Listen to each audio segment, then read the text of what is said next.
Our narrative commences amidst a ferocious melee between a band of valiant individuals and a monstrous minotaur. Among them, a fair-haired swordsman lunges towards the minotaur while another, a raven-haired mage, amasses a fiery assault from below. The twin attacks strike in unison, provoking a furious bellow from the creature. Yet, despite this, the beast appears largely unaffected, instead exhibiting only heightened rage. The behemoth fixes its gaze upon the swordsman first, and brandishes a massive axe in his direction. He narrowly avoids the blow, just as the minotaur adopts a lower posture and readies itself to charge. It seems poised to hurtle directly towards the trio's third member, a youthful, snowy-haired sorcerer who has observed the skirmish from afar this entire time. The mage pivots and cautions him to evade, but the lad, known as Kyle, offers a smile in return as a frigid gust begins to swirl around him. There's no possibility she was instructing him, out of all individuals, to evade,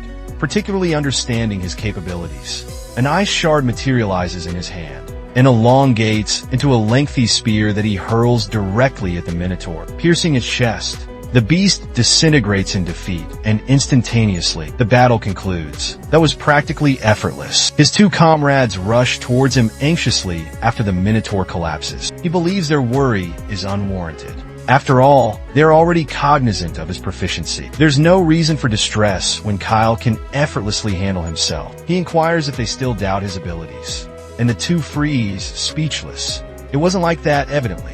However, they were merely apprehensive for their master. Kyle grins at his two companions as they avert their gazes in shame. But then his gaze drops to the earth as he recollects his progress. It's difficult to fathom his current state, particularly given that the Kyle Celterian of just a few months prior possessed nowhere near this level of proficiency. He was formerly a spoiled child, confronting impending demise and squandering his remaining days bedridden as a frail youth. A mere 3 months ago, within the annex of the Celterian Marquis, the estate's servants congregated to hear the grievances of one of their colleagues, who was entrusted with young Lord Kyle's care. She had reached her limit, as not a single day elapsed peacefully without the boy erupting in anger and shouting. Today, the yelling was not the culmination of his tantrum. The pampered youngster hurled objects, and even succeeded in striking her with an item, resulting in a swollen welt.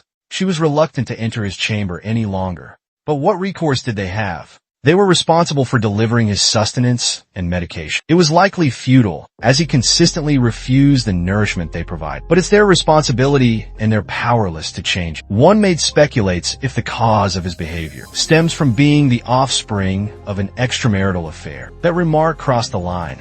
Regardless of their disdain for him, he remains a mere child, and even the other maids find that comment distasteful. They caution her to be mindful of her words. While one maid advocates for someone else to attend to Kyle, it appears no one is willing, since everyone loathes caring for him. That is until a younger maid among them offers to deliver the troublesome boy's meal and medication. Her name is Ursula, and the other maids stare at her in utter disbelief. She collects the tray containing his things and proceeds to his quarters. As the other maids observe, will she be safe going there alone? This is the first time the young girl has ever offered her services. With any luck, the young master will refrain from striking her upon seeing her. There's no possibility of retreat now, particularly as she stands before his imposing door. A bead of perspiration trickles down her cheek as she passes through the two enormous doors that seal off his chamber. She announces her presence as she enters the room carrying his meal, but there's no answer from within. The form beneath his bedclothes breathes softly and ignores the young maid's summons. With no indication of anyone being awake, she ventures further into the room. She navigates the disarray of shattered cups, ripped books, and marred furnishings to position his meal on his bedside table. Now inside his quarters, she at last notices a shock of white hair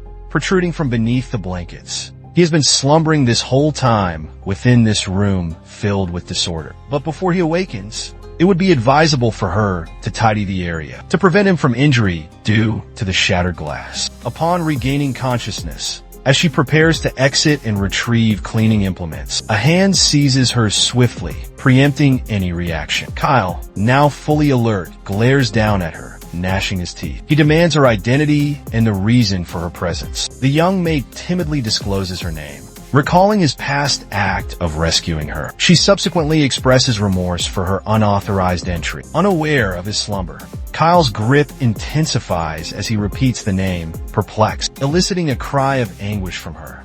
It appears he has overstepped, snapping him out of his abrupt rage. Releasing her hand, he expresses regret for his outburst. Fortunately, she remains unharmed despite her hand's discomfort. Kyle appears disoriented upon awakening, nervously surveying his disheveled room. What in the world is happening, and why is this child attired in a maid's uniform? He observes the medication and nourishment on the counter and inquires about their purpose. Urgel verifies that it is his prescribed medicine and sustenance for the day. However, his gruel has become chilled. Therefore, she must reheat it and return it to him. With that, she departs, leaving Kyle further perplexed by the entire circumstance. Did she indicate that was his medication? And what in the world has become of his physique? He cautiously descends from the bed and approaches the closest looking glass for his first self-appraisal. Is that his true appearance? This is impossible. This is the visage of a video game persona. It wasn't him. The entity inhabiting Kyle, Seltarian's body, was not Kyle whatsoever. He tousled his hair in a frenzy while gazing into the mirror. Lee Hyun-woo, a renowned game broadcaster from an alternate reality, had somehow been translocated into the form of a character from a game he frequently engaged in,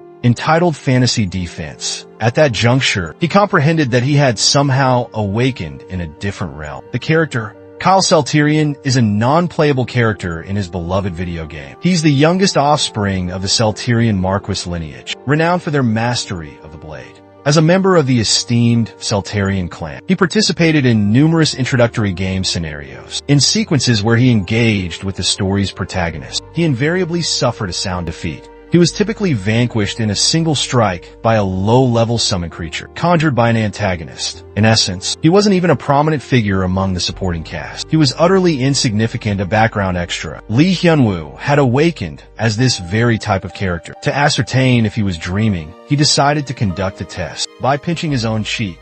The sharp pain and subsequent red welt on his face confirmed that he was indeed not dreaming. This was undeniably real. Now certain of his reality, and that this was no distorted illusion, he continued to gaze at his reflection with vexation. How could such a fate befall him?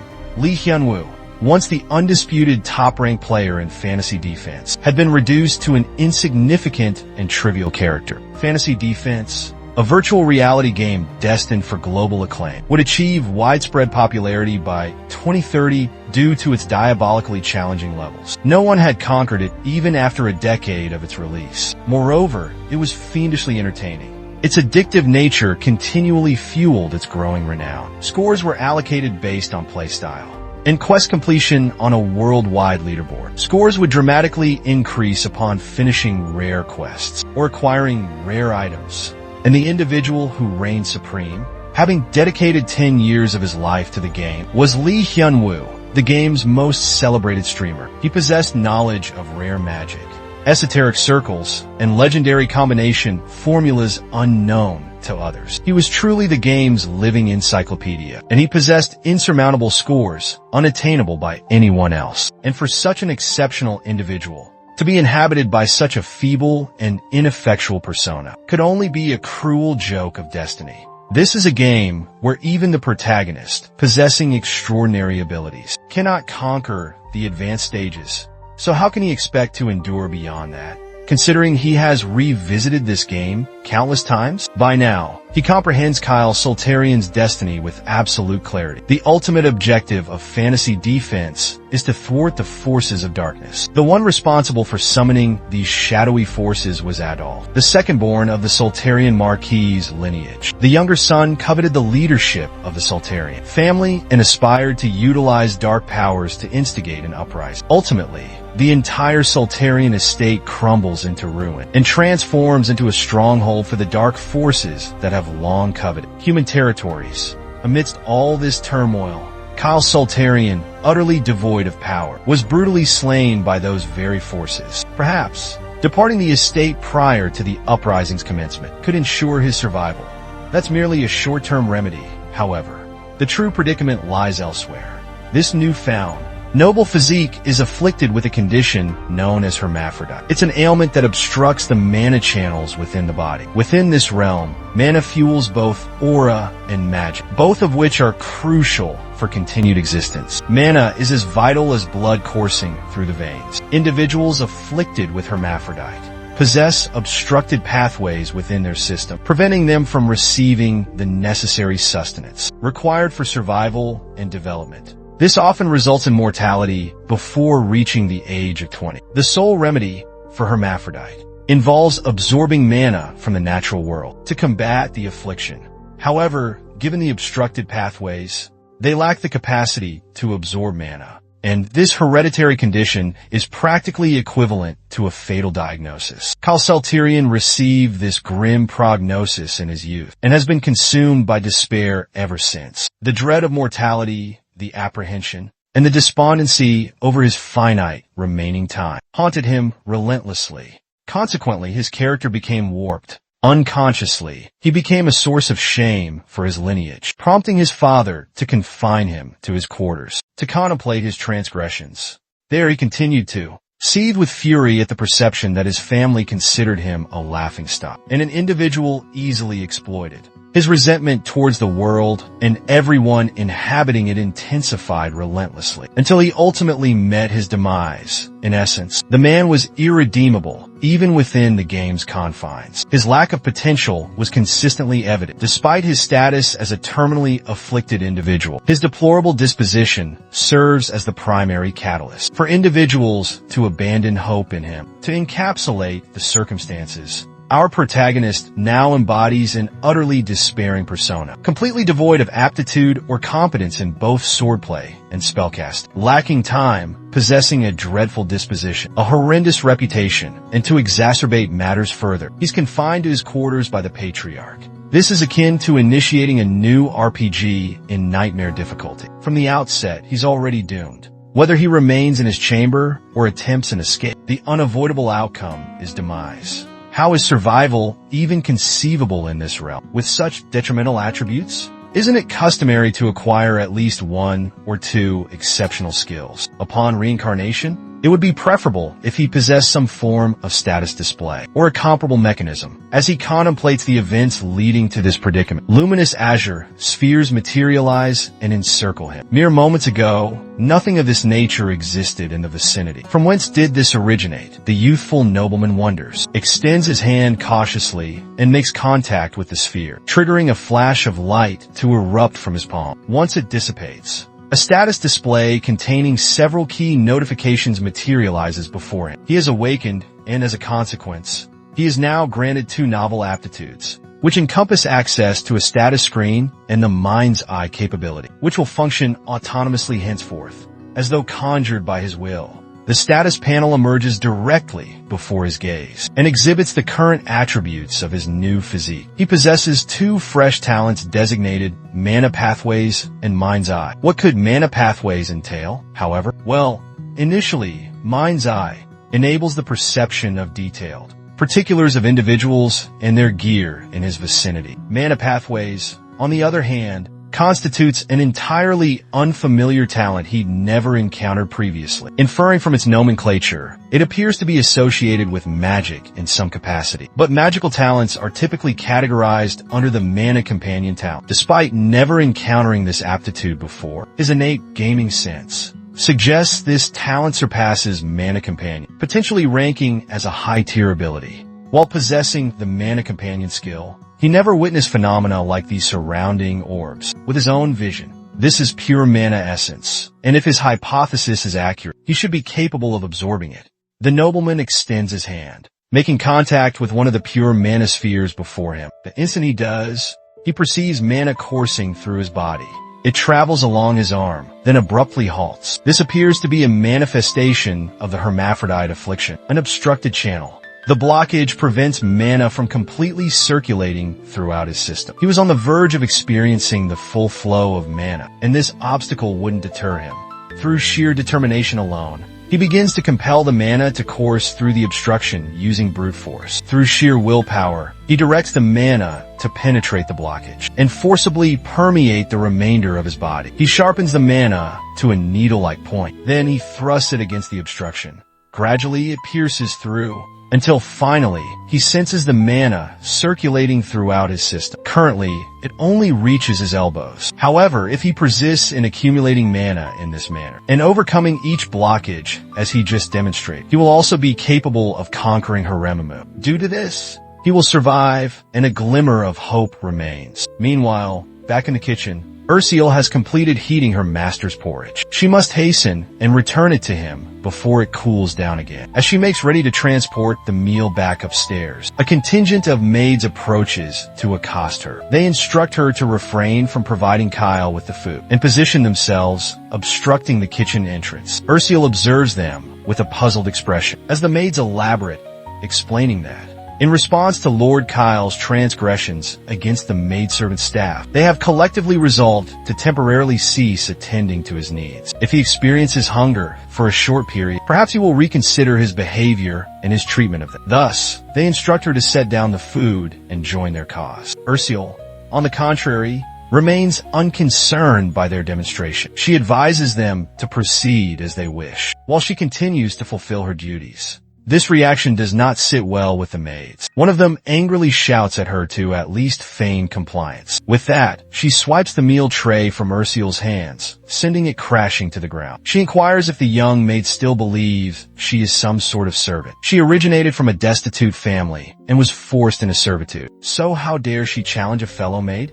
Ursula disregards her outburst, as another maid restrains the enraged one. The young maid remains indifferent to the ranting of her colleagues, as she diligently wiped the spilled food from the floor. This only further infuriated the woman, prompting her to raise a hand to strike the child. The young girl knelt on the ground, attempting to tidy the mess. Suddenly, the door swung open, revealing a blonde-haired man entering the room. The irate maid's hand halted midair. Everyone was astonished by Mr. Leon Hart's unexpected appearance in the kitchen. He angrily demanded an explanation, asking what was happening. The other two stared at him in stunned silence. He walked past them, observing the mess on the floor, and the little girl striving to clean it. He sighed in understanding, as he recognized that the two were mistreating the young girl. Lord Kyle's meal was already overdue, and she needed to quickly prepare another one for him. Ursula agreed and departed to prepare a new plate of food. Meanwhile, the two maids stood timidly aside. Leon Hart turned to them with a frown after she left. His displeasure with the situation was evident. In the meantime,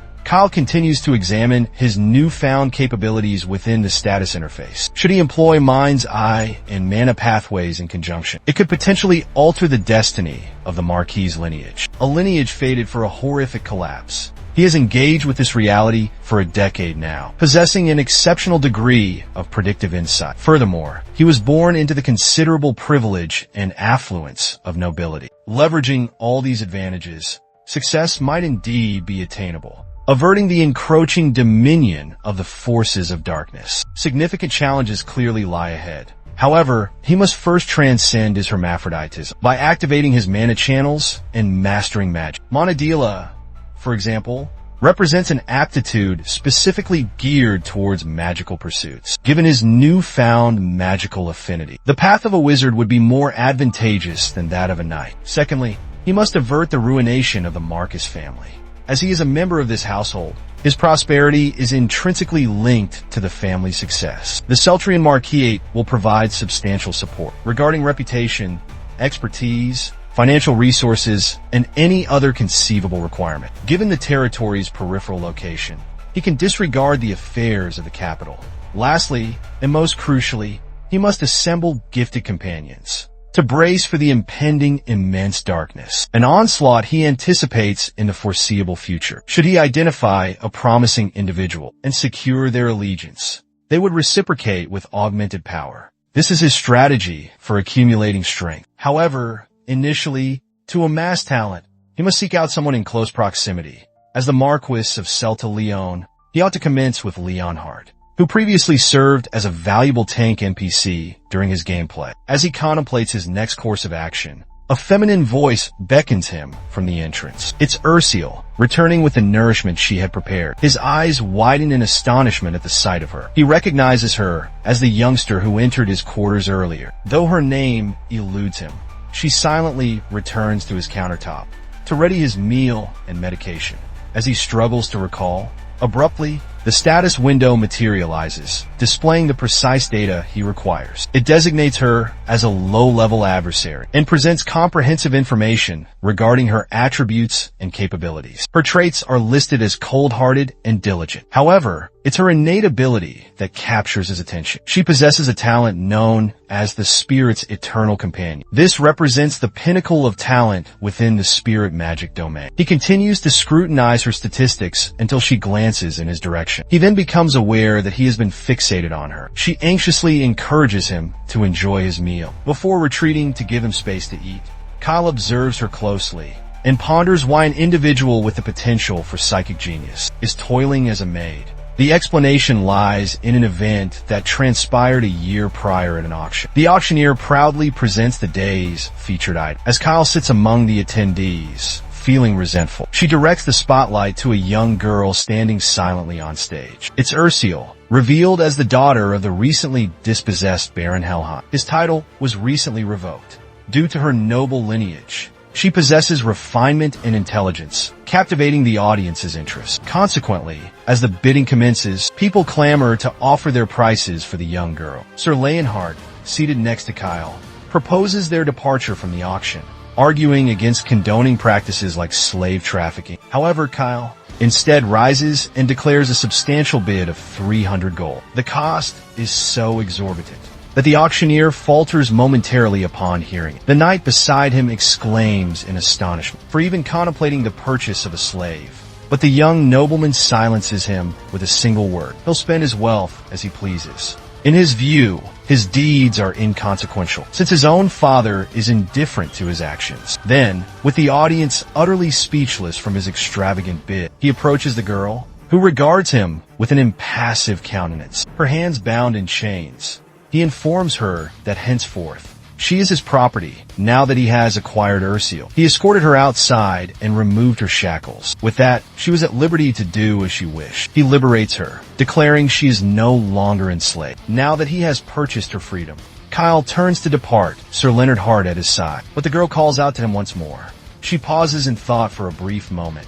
Now that liberty was hers, her path was unrestricted. She could journey wherever she desired. However, given his declaration of ownership over her, she desires to accompany him. Kyle scoffs, granting her leave to follow her own volition. Back in the present, Hyunwoo recognizes that he's just witnessed a fragment of Kyle's past. With this revelation, he comprehends the young maid's arrival at the Marquise's residence. Ursel was a commodity at an auction, and Kyle purchased her to grant her freedom. She must have endured significant hardship at such a tender age. Regardless, possessing Kyle's memories indicates a complete fusion with him. He can even perceive Kyle's emotions towards Ursel from that time. A shared sense of camaraderie exists between them, bound by an undesired destiny.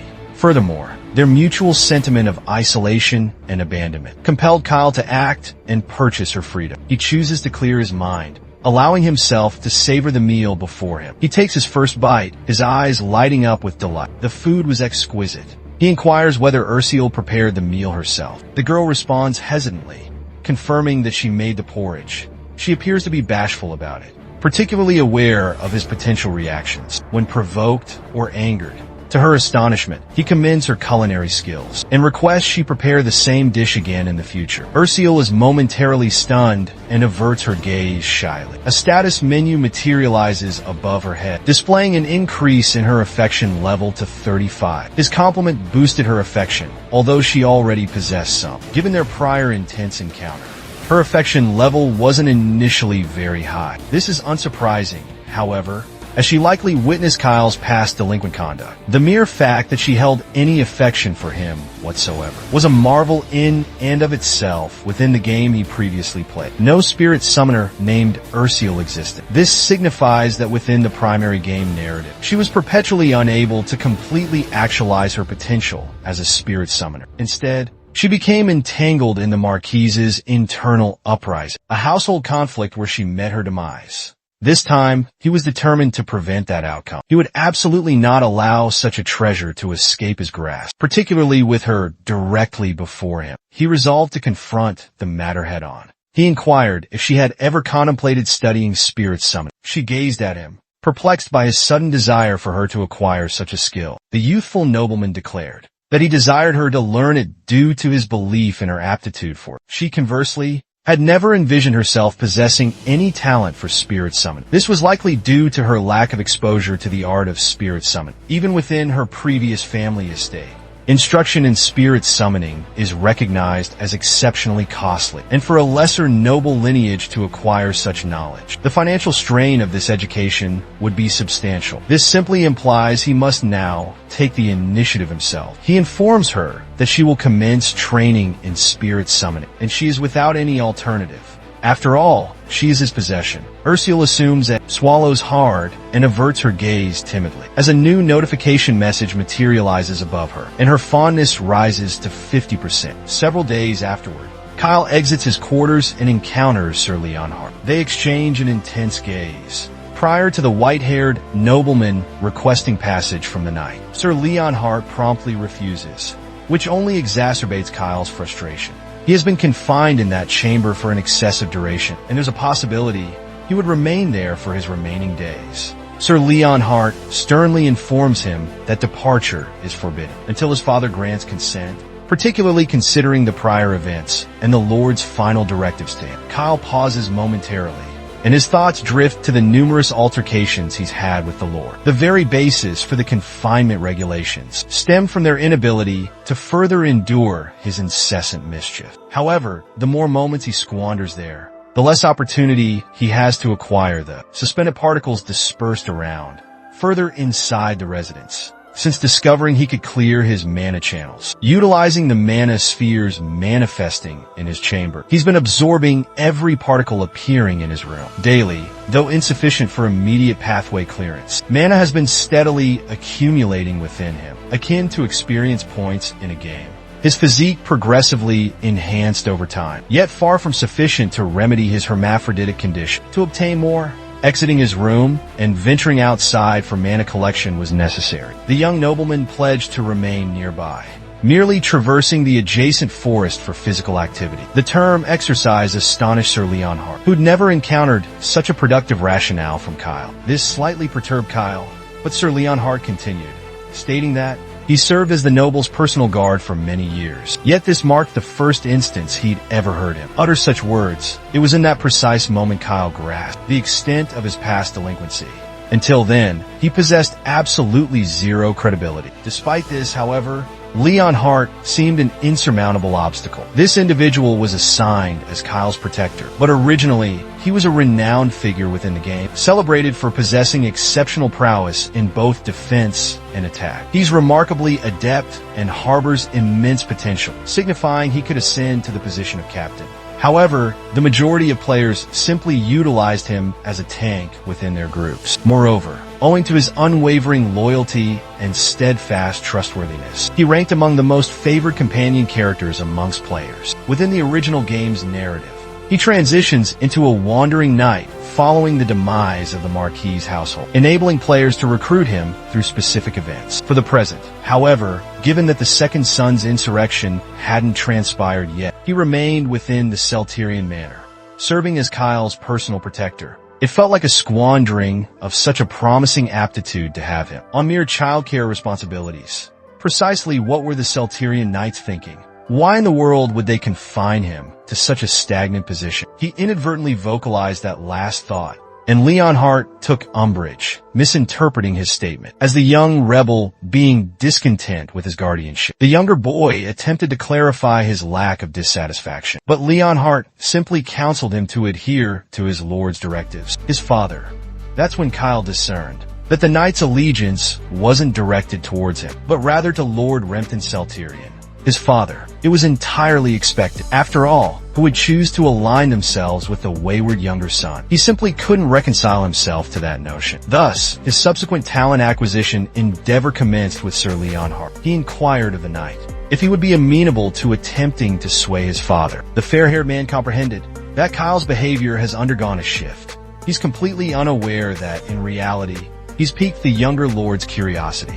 And now, the young master is resolute in securing his allegiance. He presses further, inquiring if the knight will assist him. Leon Hart remains skeptical, though.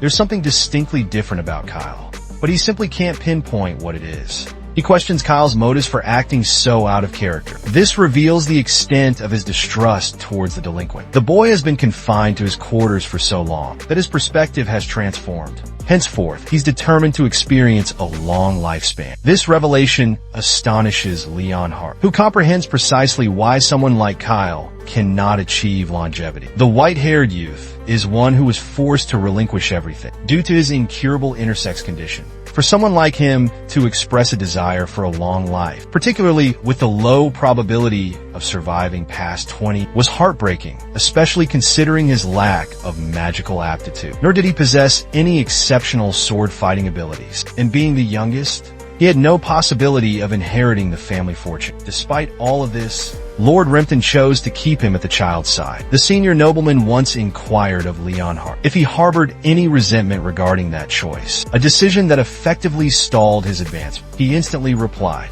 that it would be an unparalleled honor for a member of the Celterian Knight Order to safeguard a direct descendant of the Marquis lineage. He intended to perform his obligations diligently as a steadfast man. It was precisely due to his unwavering loyalty that Lord Rimpton desired him at Kyle's side. Within the Mara household, there existed no other individual who could be entrusted with his protection. No one but the dependable and devoted Leon Hart. With that, the elder lord commissioned him to care for the heir of the house. The knight intends to uphold that command until his demise, even as the youngster now persistently requests an opportunity for outdoor exercise. He continues to inquire about the possibility of venturing out, and even proposes that the fair-haired knight inform the lord of his simple desire for physical activity. Leon Hart intervenes firmly, halting the child's further movements. There's no necessity for outdoor exercise. Given the option of indoor physical exertion,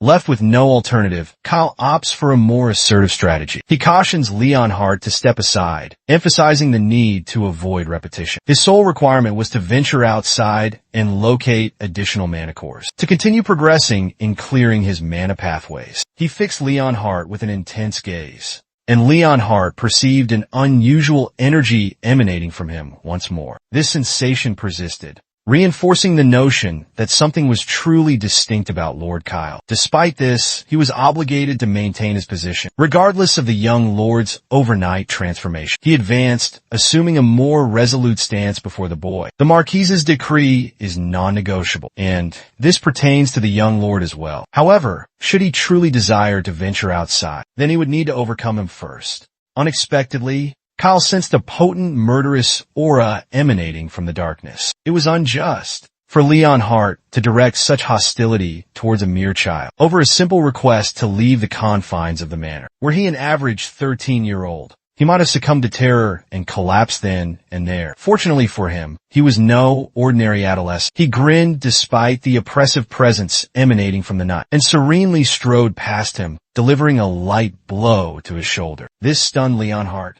who remained immobile as the boy proceeded past him. This signified that he was obligated to honor his commitment. They ventured into the tranquil night, and the initial observation Kyle made was the invigorating quality of the air. It had been a considerable period since he last experienced the outdoors, and he paused to extend his limbs and sense the breeze against his flesh. Although the garden was a short distance from the house, he nevertheless experienced a feeling of liberation as he gazed upon the stunning nightscape. And above all else, he was thrilled by the abundance of Mon particles permeating the area. Now that he possessed the opportunity, he intended to consume them all. The young nobleman dashes around the grounds, endeavoring to gather as many mana cores as possible, while Leon Hart observes from the vantage point of the knight. He was frolicking like a youngster on a recreation area, and it served as a reminder that Lord Kyle was still a youth. Ultimately, he hadn't anticipated the young lord to be so overjoyed simply by venturing outdoors, but nonetheless a child, being capable of proceeding past him while he was emanating his killing intent, ought to have been unachievable. particularly because Lord Kyle lacked training in mana or aura, so he shouldn't be capable of withstanding such intense pressure. Leon Hart remains lost in contemplation, oblivious to Kyle's sidelong glance. It's evident he's still shaken by the preceding events, and his astonishment is entirely justified. The reason Kyle could endure Leon Hart's murderous aura was straightforward. Physically, he might be a 13-year-old aristocratic youth, lacking any combat experience, but mentally, he's a seasoned operative who has endured innumerable simulated conflicts for a decade. Within a virtual reality environment, Fantasy Defense was renowned for its lifelike simulations via virtual reality technology, and owing to his vast repertoire of experience, he had become inured to these matters of life and death, particularly because he had already witnessed gruesome scenes, traversing mounds of bodies and being saturated in gore. A minor intimidation tactic, like murderous intent, was trivial for him to overcome, considering all he had encountered. Following a brief period of mana accumulation, he had amassed sufficient energy to clear additional mana pathways. Venturing outside proved to be a prudent decision. Leonard apprised the young lord of his intention to seek disciplinary action from the Marquis for his conduct, despite merely adhering to instructions. His actions remained reprehensible, employing such force against someone entrusted to his care and service. He then inclined his head, offering Kyle an apology. He expressed remorse for the gratuitous utilization of a potent ability against him. Kyle briefly observed Leon Hart, then instructed him to relay a message to his father. Kyle desired no punitive measures against Leon Hart. The elder lord was astonished to learn that his son, Kyle, had actually expressed a desire against his subordinate's punishment. He inquired once more, seeking confirmation that Kyle was indeed the source of this message. Kyle simply didn't appear to possess such a compassionate nature. For any individual, he recounted that Kyle withstood his killing intent technique, a feat no ordinary 13-year-old should possess the capacity for. Indeed, Leon Hart questioned the veracity of what he witnessed as well. For Kyle to have repelled the killing intent of a seasoned knight, like himself, he must have abruptly acquired exceptional prowess. The elder lord then inquired about Kyle's subsequent actions in the garden. Following a period of running around the garden, he settled down and engaged in meditation.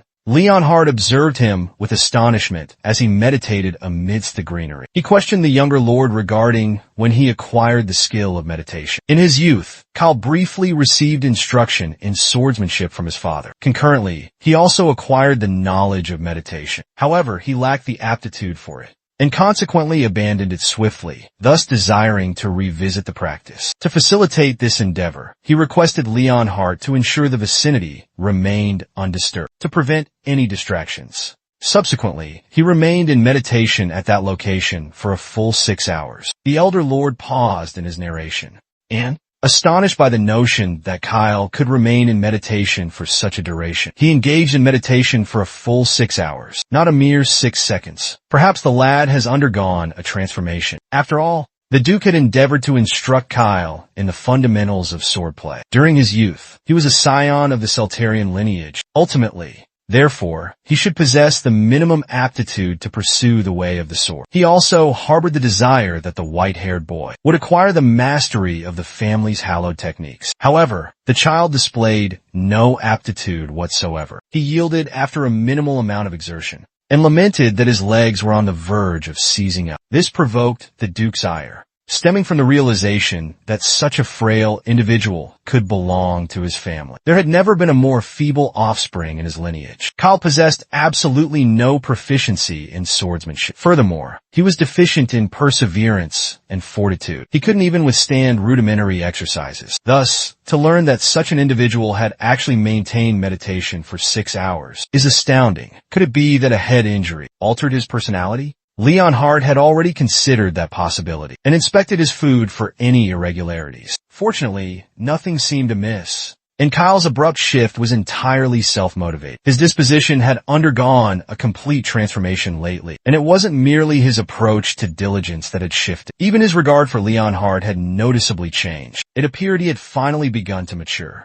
and that intrigued the Duke. He chose to dismiss the matter without further deliberation and directed Leon Hart to continue overseeing Kyle's development. Back in his quarters, Kyle persisted in channeling his mana until his spiritual perception was amplified and his mana began to surge. Consequently, His eyes could now precisely evaluate his own physical condition. Thus, he should be capable of clearing the mana conduits leading to his heart. In a single motion, he begins in his arm, then draws the mana into his shoulder, downward to his spine, and ultimately completely to his heart. He withstands the agony as his heart freezes over. But after a brief period, he unlocks his mana channels and clears a pathway to his heart. Having accomplished this, he should now be capable of wielding magic, and he's eager to commence learning magic in earnest. In this realm, to utilize magic, a mage must generate a circle near their heart. To attain mastery over higher-level magic, they must augment the number of circles they possess, and the greater the quantity of circles they aspire to create, the more protracted the duration it will necessitate. Therefore, if an individual desired to become a mage, they would need to initiate training between the ages of 5 and 8. Then, by the age of 12, they should have the capacity to form at least a single circle, to be recognized as someone possessing the aptitude to become a mage. Given that Kyle is already 13 years of age, it's somewhat belated for him to embark on learning magic. Fortunately for him, he wasn't a typical NPC, obligated to adhere to the straightforward rules of their reality. Possessing the mana adaptation talent,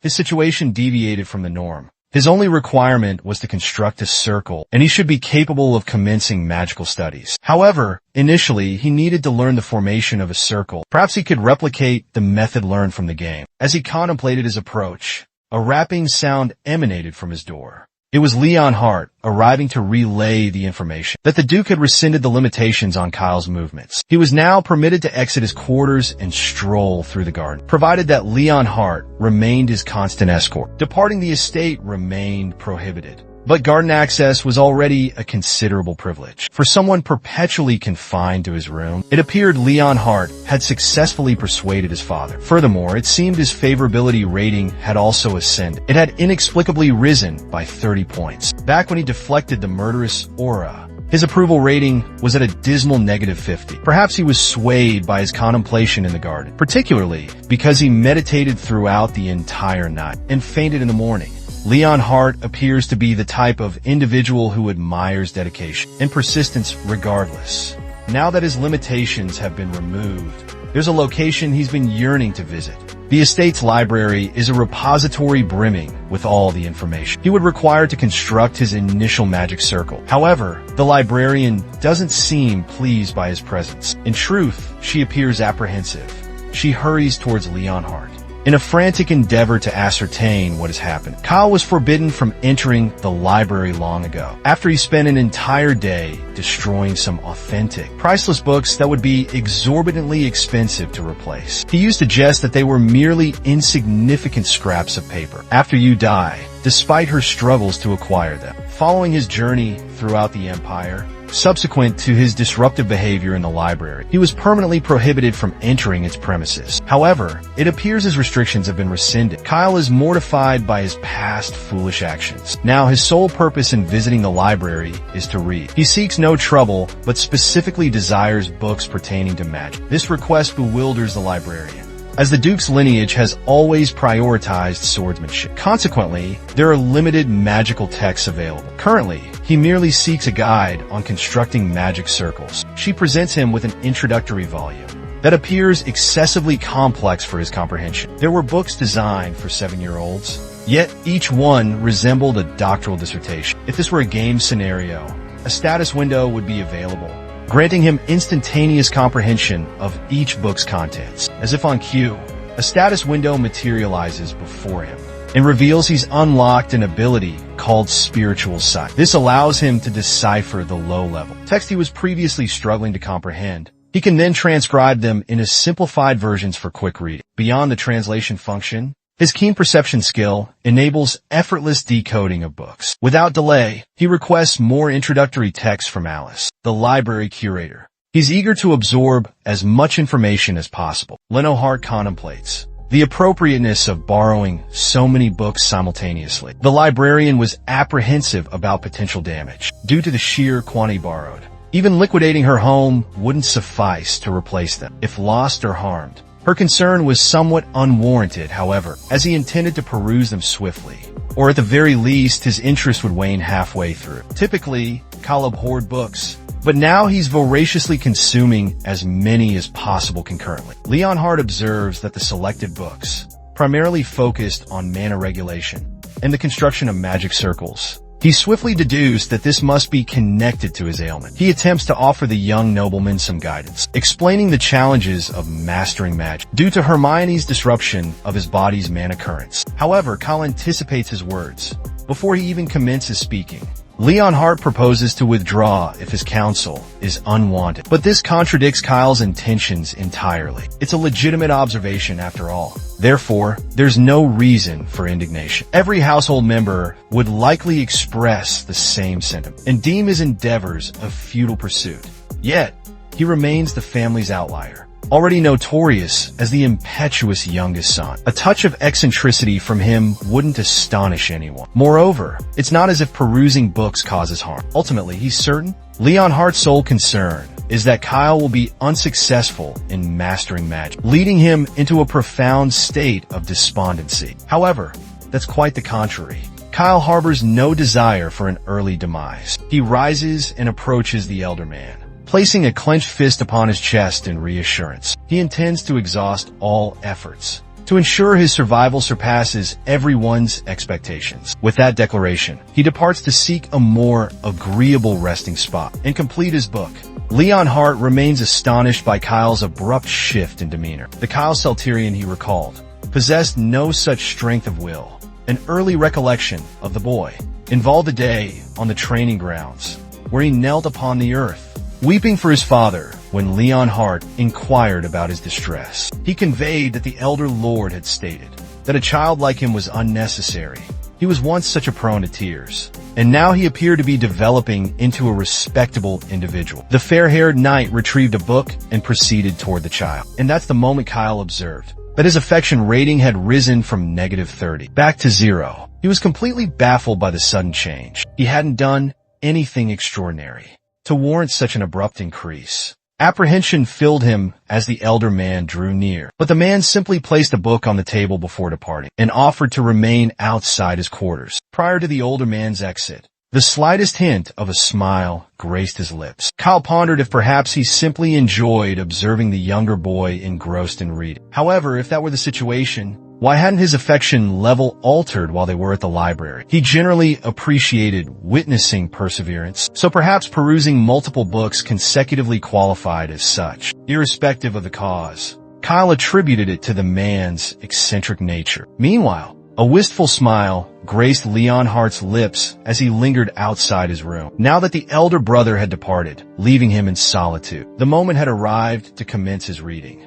He once again activated his heightened perception ability and began deciphering the numerous books borrowed from the library. As anticipated, the skill allowed him to process them simultaneously. The deciphering pace was exponentially faster than his typical reading speed. Furthermore, he could decipher multiple texts concurrently, effectively perusing them all at once. Moreover, any complex passages within the decipher material were simplified into easily digestible information. The acquired knowledge was also systematically stored within his mind. His knowledge base expanded with each book he processed. This, in turn, further accelerated the deciphering process. Consequently, his comprehension was amplified, which further expedited the deciphering process. In mere minutes, every book in the vicinity had been deciphered. With that accomplished, it was time to evaluate his magical prowess. His initial endeavor will be constructing a circle utilizing the deciphered information. Due to the newly acquired knowledge, he now comprehends the fundamental principles of circle construction and the prerequisites for creating an initial circle. He must first channel mana along a designated golden path. In order to successfully construct a circle,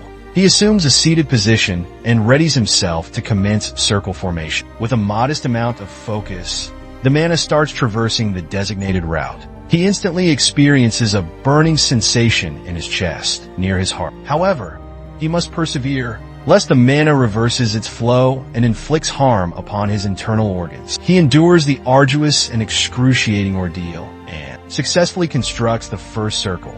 Consequently, his blocked pathway affliction has been mitigated. This signifies an increase in his mana's activity. He is now a step closer to overcoming his life-threatening illness. He can now accumulate refined mana within the circle, enabling him to properly wield magic. Nevertheless, he devoted the entire night to studying and attempting to construct that circle. Thus, the moment he rose in celebration, he succumbed to fatigue and collapsed. His final conscious thoughts, as sleep claimed him, were whether Leon, Hart, and Ursiel would scold him for slumbering on the floor. Later that morning, Ursiel entered his quarters to deliver breakfast and discovered him unconscious on the ground. She hastened to his side in an attempt to rouse him. She was perplexed as to why he was insensible in the presence of all the books in his chamber. Despite the significant strain the procedure exerted on his physique, it's remarkable that he had successfully manifested the first circle in a mere single night. Henceforth, a new chapter as the mage Kyle Celterian commenced. Meanwhile, Leanne Hart returned the volumes to the librarian, who appeared as though she was about to erupt from anxiety. An appetizing platter of food rested in the kitchen, while Ursiel applied the final flourishes to the last dish. After considerable effort, her dish is finally complete. She flushes, recalling the praise Lord Kyle bestows upon her. Whenever she prepares a satisfying meal for him, the prospect of receiving further accolades from him brings a smile to her face. She takes the plate to present it to him. As she departs the kitchen, the maids who previously tormented her obstruct the kitchen's exit. They observe the food on the platter and deduce that it is intended for the younger lord. They gaze down at her with disdain and suggest she retire and rest, rather than delivering the meal. This time, they wish to personally present the food to him, as they have perceived a recent improvement in his disposition. Lately, attending to Lord Kyle was not previously her duty. Therefore, she can relinquish her role to its rightful holder and revert to their initial arrangement. Ursiel rejects their proposition. Should they have any grievances regarding her performance or desire alterations, they are welcome to address their concerns directly to Lord Kyle. With that declaration, she proceeds past them as they clamor for her to halt. However, she disregards their entreaties and collides with an azure-haired maid at the threshold. The latter merely regards her with a perplexed countenance. As the former maid persists in berating her, they briefly exchange glances before she departs the kitchen to attend to Lord Kyle. As Kyle departs, the fair-haired maid casts a scornful glance in his wake, yet remains silent as she presents Kyle with his breakfast. He eagerly consumes the meal, as she observes him with a gentle smile. She endeavored to modify the recipe based on his instruction, and it appears to be to his liking. Her culinary skills improve with each passing day. Thanks to him, she has been practicing diligently. She has even acquired new culinary techniques from the head chef. She truly possessed a dedicated and industrious nature, a trait he respected. However, his thoughts regarding her were preoccupied elsewhere. He inquires about her advancement in spirit magic. She falters at his inquiry, momentarily speechless. He then requests her to retrieve the introductory spirit magic text he previously provided.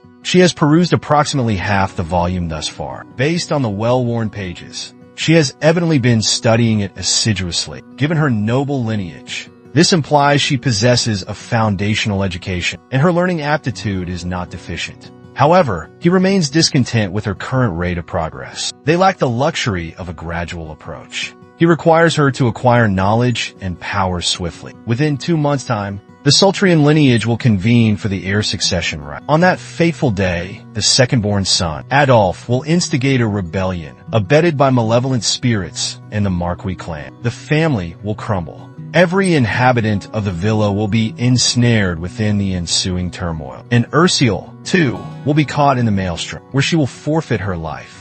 To avert this catastrophic outcome, she must gain strength rapidly. To afford her additional time for scholarly pursuits, he decrees a temporary reprieve from her culinary obligations. For the present, he will appoint another maid to attend to his needs, thus alleviating her concerns. Ursiel promptly declines his proposition, clutching her garments tightly. As tears well up in her eyes, she vows to increase her efforts, ensuring she can continue her spirit magic studies while maintaining her culinary duties for him. This way, she can attend to both responsibilities without neglecting either. Amidst tears, she implores him not to allow anyone else to attend to his needs, so she can remain at his side. Her tear-stricken visage deeply affects Kyle. It appears she hasn't considered her own emotions whatsoever. Her family disintegrated abruptly, transforming her from a baronet's daughter into a slave. Eventually becoming a maid, she lost all communication with her relatives and remains unaware of their fate, whether they survive or perish. Consequently,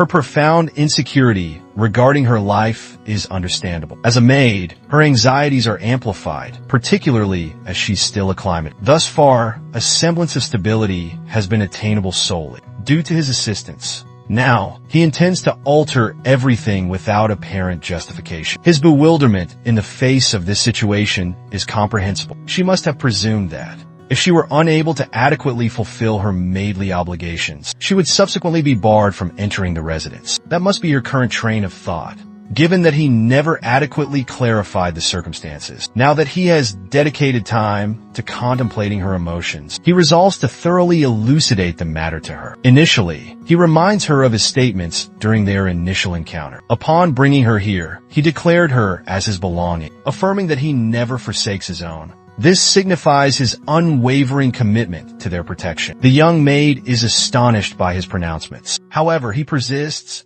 expounding upon his rationale for requesting her to acquire spirit magic as well. She possesses exceptional maid skills, coupled with remarkable culinary talents, and a diligent and meticulous work ethic. Should she maintain this level of dedication, advancement to head maid would be inevitable. Nevertheless, numerous other maids reside within the mansion, implying a multitude of potential replacements. Abruptly, her countenance transforms into an expression of trepidation, and she endeavors to implore him once more. But he interrupts her by placing a hand on her shoulder. He then inquires about the potential outcome if she were to embrace the path of a spirit mage. Spirit mages were uncommon and esteemed magic wielders, meaning that, should she choose this path, she is destined for greatness in the times ahead.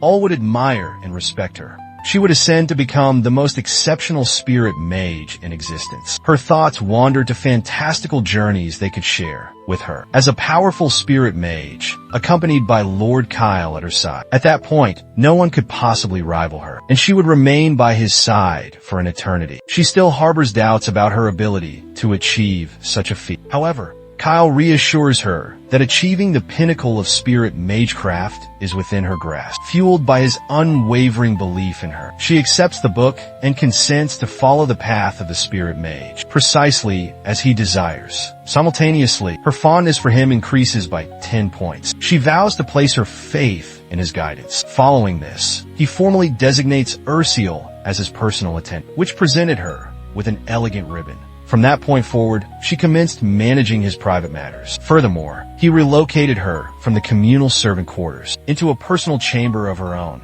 This arrangement would facilitate her studies and eliminate any concerns of conflicts with the other maids. She appears more enthusiastic about the proximity of this room to his than the enhanced privacy it provides. He, however, aspires that through this change, they can collaborate and mutually cultivate strength together. After some time, she becomes comfortable in her new quarters, replete with books for her perusal. While examining her extensive bookshelf, one afternoon she observes Kyle and Leon Hart traversing the courtyard. Kyle perceives her gazing at him from the window and offers a wave accompanied by a smile. She chuckles softly and leans against the window pane, observing him as he passes. Meanwhile, her fondness escalates to 65. Concurrently, accounts of Kyle's behavioral shift reach an unforeseen recipient. It appears that tidings of Kyle's transformation have reached a multitude of individuals. Lately, they've observed him engaging in physical exertion far more frequently and augmenting his physical prowess. Furthermore, he refrains from outbursts as often and has recently been devoting considerable time to the study of arcane arts. It appears his personality has undergone a significant enhancement, and he has finally matured in some manner. It seems the time had finally come for Adolf Salterian to call upon his formerly callow younger sibling. Ural gestures in acknowledgement to Kyle as he strolls past. He turns to Leon Hart and requests the preparation of a spacious, unobstructed area secluded from the observation of others. He intends to conduct an experiment within this area. He aspires to undertake a magical trial. His thoughts drift to a location on the outermost fringes of the estate, where observation is improbable. The location is enveloped by a dense thicket of trees, rendering it visually inaccessible from the exterior. That renders it ideal for the endeavor. The youthful aristocrat intends to train. He directs Leon Hart to ensure their privacy. He then positions himself in the field's center and readies himself to cast an incantation. Leonhardt observes him from a distance, a flicker of uncertainty in his thoughts. Lord Kyle has never possessed the aptitude for magic or swordplay, owing to his intersex condition. Perusing a handful of magical texts over a few days won't alter that reality.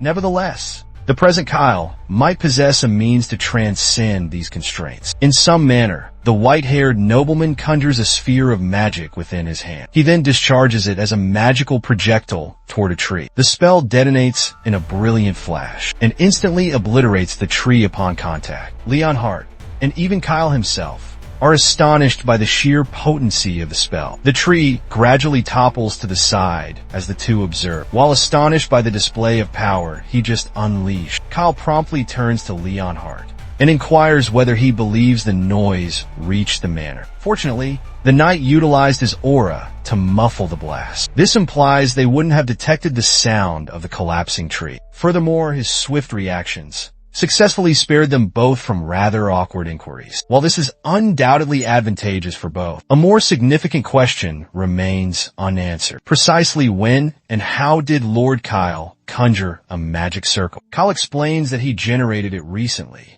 after adhering to guidelines found within a library book. Employing these methods, he successfully accessed his dormant mana. Given his successful spellcasting and circle formation, it indicates he has now conquered his hermaphrodite affliction. To provide further evidence, he materializes a magic orb within his hand, presenting it proudly to Leonhardt. In that instant, the pledges the young lord made flitted across his consciousness. He vowed to exhaust all efforts to remedy his ailment, and he harbored no desire for an untimely demise. Against all odds, he had actually succeeded. Leonhardt had sensed something distinct about the white hair miscreant once before, but he hadn't the slightest clue that this was the reason. He enthusiastically commended Kyle on his triumph, and his fondness surged by 10, as he had developed admiration for the boy, such as anticipated from an individual of unwavering determination. He's readily awed by those who accomplish feats through their diligence.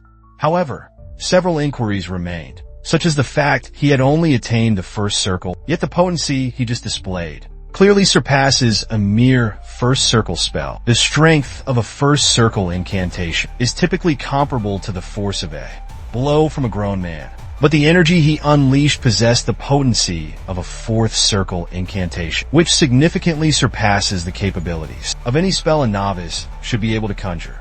Despite this fact, however, he remains a mere first-level mage, making his capacity to wield such potent spells even more astonishing. Could it be that Lord Kyle possesses prodigious talent? Regardless of perspective, this extraordinary power is simply too conspicuous. Due to his exceptional mental acuity, he devoured every first circle magic tome in the library. Without this aptitude, constructing a functional circle would have required months of effort. His skill also reveals that magic operates differently from his recollections of the game. As indicated by the magical texts, he must inscribe an intricate magic circle to utilize magic. Subsequently, after navigating a series of complex formulas and computations, he must then energize the circle by channeling mana through. The procedure is more protracted and considerably more archaic than his recollections of the game. In the game, he merely needed to inscribe a rudimentary magical glyph with mana, and it would instantaneously activate. This approach was significantly more convenient and substantially more potent than the intricate techniques he was obligated to master. Moreover, he had memorized all the magical symbols from the game throughout his extensive playtime. Given the method's excessive complexity for his preference, he resolved to employ magic in a more intuitive manner, mirroring his actions in the game. However, the outcome is far more formidable than he anticipated. If anyone were to discover the extent of his prowess with these techniques, it would undoubtedly pose a dilemma. It's premature to unveil his full capabilities, and discretion is advisable. He implores Leonhardt to maintain the secrecy of today's events. Even from the Patriarch, Leonhardt is perplexed by this request, prompting Kyle to attempt persuasion with an endearing expression, which only results in a decrease in the knight's approval. So he opts to divulge to Leonhardt the rationale behind concealing the extent of his abilities. It's due to the impending succession ritual in 2 months. It's a paramount custom within the Marquis Celterian lineage that designates the subsequent heir The inheritor isn't determined by seniority, but rather through a contest. All their attributes are evaluated concurrently, encompassing their character, intelligence, popular acclaim, and other elements. All these aspects contribute to identifying the most auspicious successor, to guide the family towards enhanced affluence, due to his commendable disposition. His principal advocates were the family's veteran retainers. Currently, there are two primary contenders vying for this role. The firstborn son, Abel Celteri, and the second son, Adolf Celteri. These two individuals were exceptionally significant to the narrative. Abel Celterian is the offspring of the Marquis of Celterian's lawful spouse, and he also held the strongest claim to succession. He possessed a gentle disposition and exceptional swordsmanship. Moreover, he had been prepared for the role of heir since his youth. He matured amidst great expectations, a paragon of the elite. Then there was the second son, Adolf Celterian, also born of a lawfully wedded wife. He lived in the shadow of his elder sibling, Abel. Consequently, he was disregarded for numerous years. However, at a certain point during his development, Adolf's character became more self-possessed. His swordsmanship abilities progressed at an accelerated pace. This led him to become prominent amongst his peers. Thus, Adolf's followers consisted of fervent and youthful knights. He practically exuded the aura of a faction leader. These two formidable personalities collided in a corridor. Back at the estate, the moment they encountered one another, Adolf directed a hostile glare towards his older brother. Abel, conversely, appeared completely unperturbed. He greeted his younger brother courteously, particularly given the extended period since their last encounter. In fact, his mind was so preoccupied that the approaching youth went unnoticed. At least, that's his account of the events. However, for an individual who manifested their aura at a mere 5 years of age, such a claim strains credulity. It's improbable he'd be oblivious to another's presence. That narrative is a relic of the distant past. Even if Abel dismisses it as an anomaly, it's hardly a worthy boast. It still markedly surpasses his sibling's accomplishment, who remained unable to manifest his aura until reaching 15 years old. The elder companions accompanying Abel jested that the younger brother might be deficient in both intellect and aptitude. Naturally, some individuals simply exhibit a delayed commencement. Ultimately, these seemingly innocuous disparagements suffice to provoke Adolf's subordinates into a heated confrontation with the elder man. However, he commands them to cease.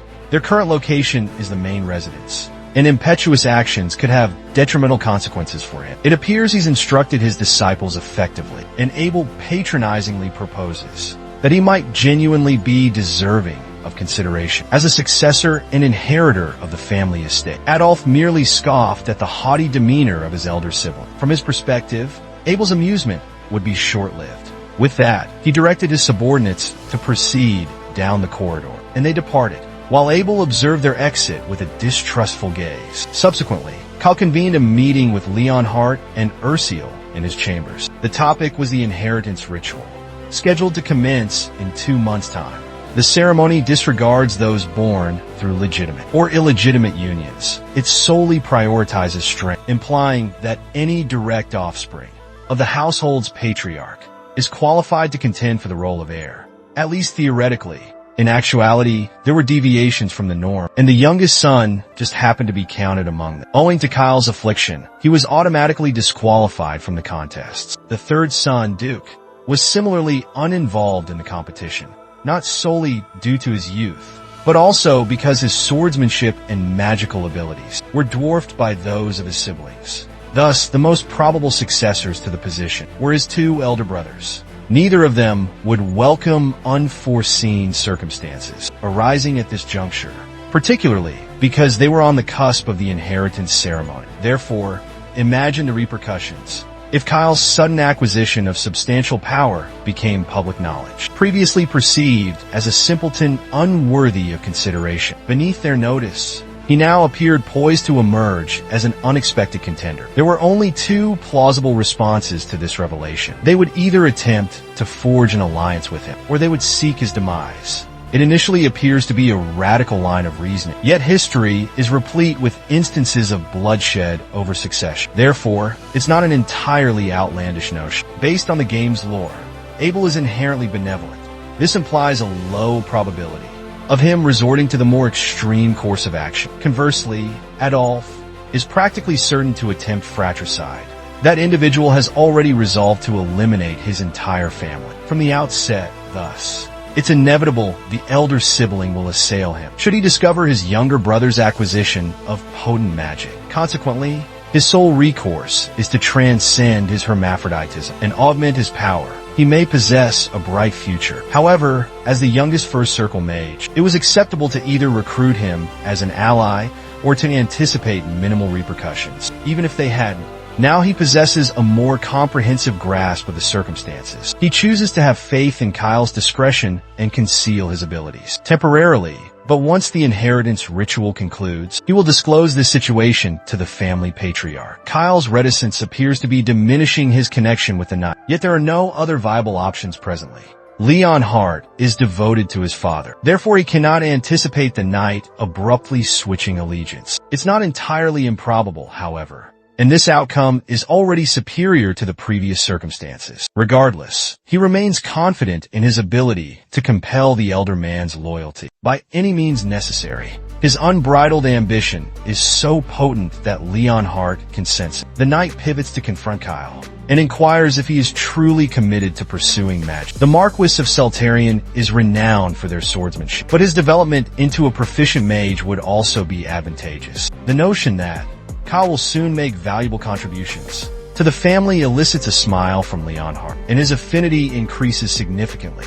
Kyle is astonished that it materialized out of thin air. He's completely baffled about its sudden appearance. Could it be related to their shared meal in his room? That might explain the knight praising Ursiel's culinary skills. Immediately following their conversation, hoping to further cultivate their bond, Kyle proposes dining together in his room henceforth. Leon Hart expresses less enthusiasm for the suggestion and recommends eating at the knight's quarters as an alternative. However, Ursiel secretly delights in the unexpected request. Later that evening, Kyle sits on the floor of his room, examining the magical glyphs he remembers from the game. These symbols enabled him to activate his magic with unparalleled speed and immense potency.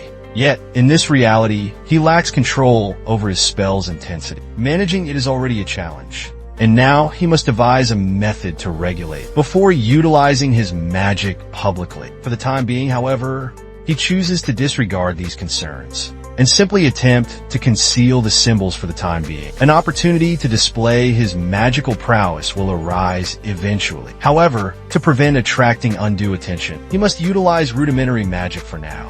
Magical activation in this realm is slow and arduous to master, yet it grants more precise manipulation. Then, an idea strikes him. Since the magic activation technique allows him to regulate his magical output, and the symbol activation technique enables him to cast more potent spells in a shorter time frame, he postulates that he could merge the two, thus gaining the benefits of both methods. He attempts to synthesize them, and the system promptly issues a cautionary warning regarding a significant risk of magical detonation resulting from his intended action.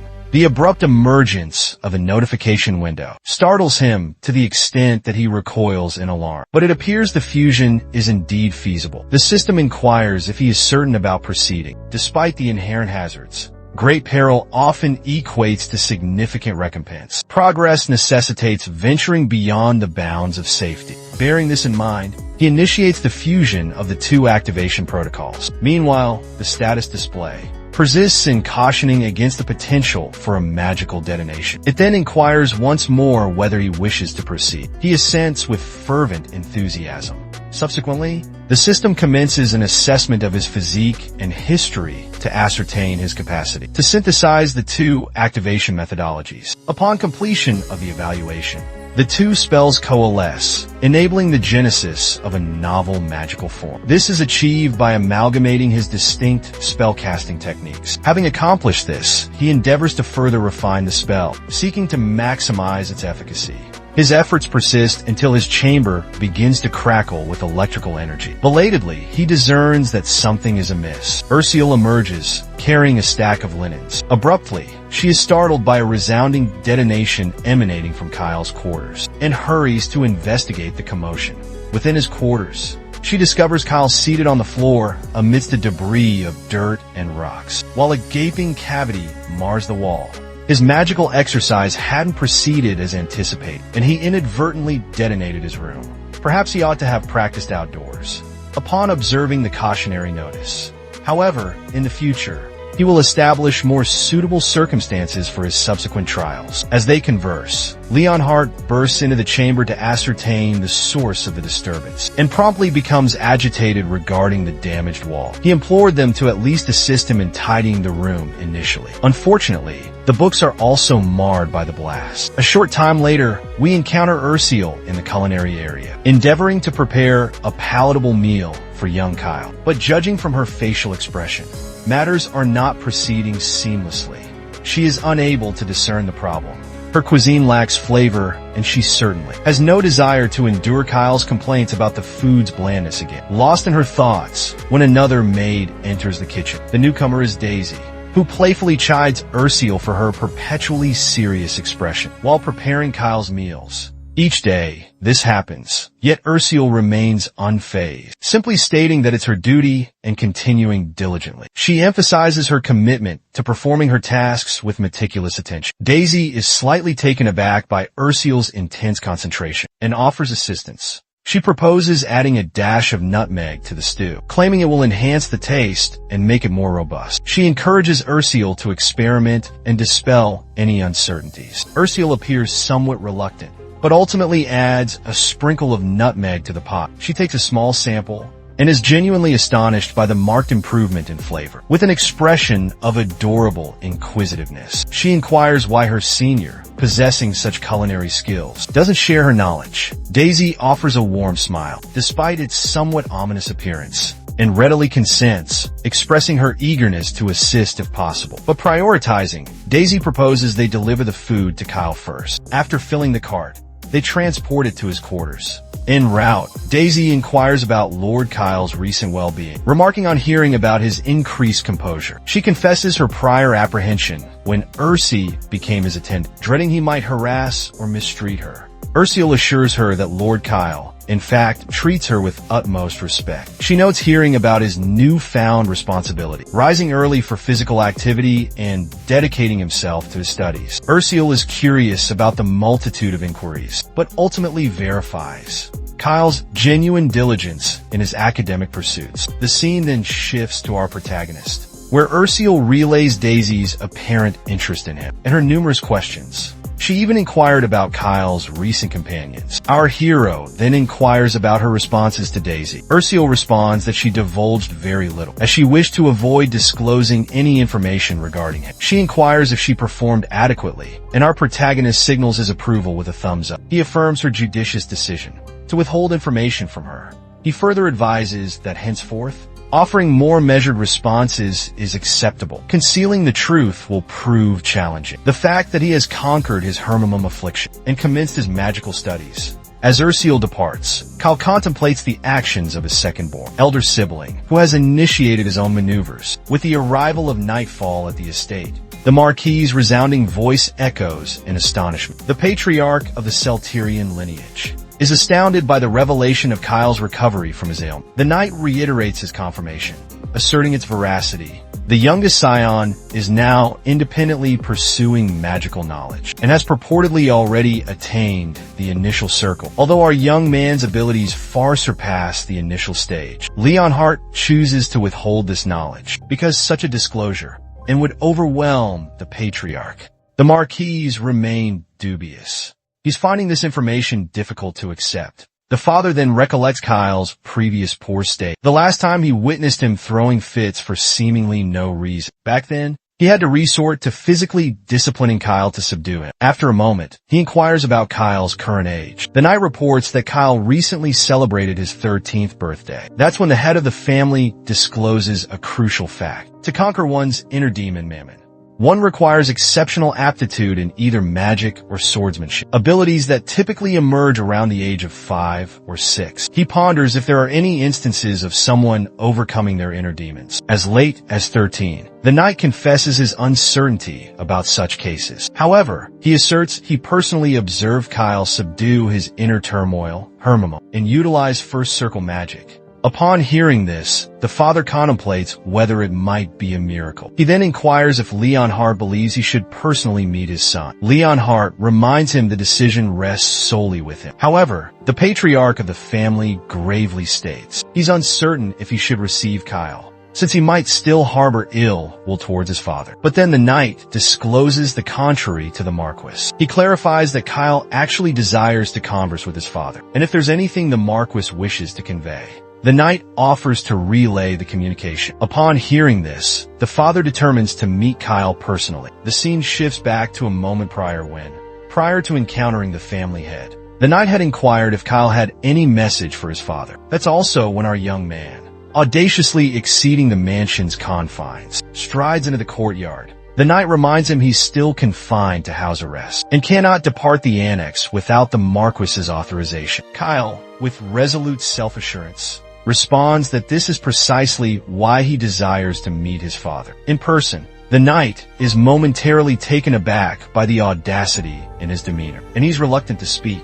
Kyle implores the knight, giving him an adorably charming expression. Finally, the knight has no alternative but to accede to the young master's request. In the present, when the father learns that his son harbors no ill will, he's rendered speechless. The knight coughs theatrically and reiterates that Kyle desires a meeting. Incidentally, this man is the esteemed Rempton Soltarian, the patriarch of the renowned swordsmanship clan, Marquis of the Soltarians, generational protectors of the family against monstrous threats, and one of the continent's 5 preeminent sword masters. He is naturally Kyle's father. When our boy observes a portrait of the family head, his hand begins to tremble uncontrollably. He discerns that it's the original Kyle's body responding, recalling the profound dread and animosity towards his father. He remembers the arduous times the former inhabitant of this body suffered, the fear and anxiety still resonating within him, the incessant reminders from his father, branding him a useless and disappointing son, had left him utterly shattered, and those agonizing recollections now burdened Kyle's very being. His father never refrained from belittling him, constantly emphasizing his perceived inadequacy. Releasing a sigh, our protagonist contemplates how the recent experiences of the original Kyle have now been integrated into his own consciousness. Since Li Huanwu and the original Kyle's spirits have intertwined through a spiritual fusion, the anguish and torment that the former inhabitant once endured are now completely imparted to him.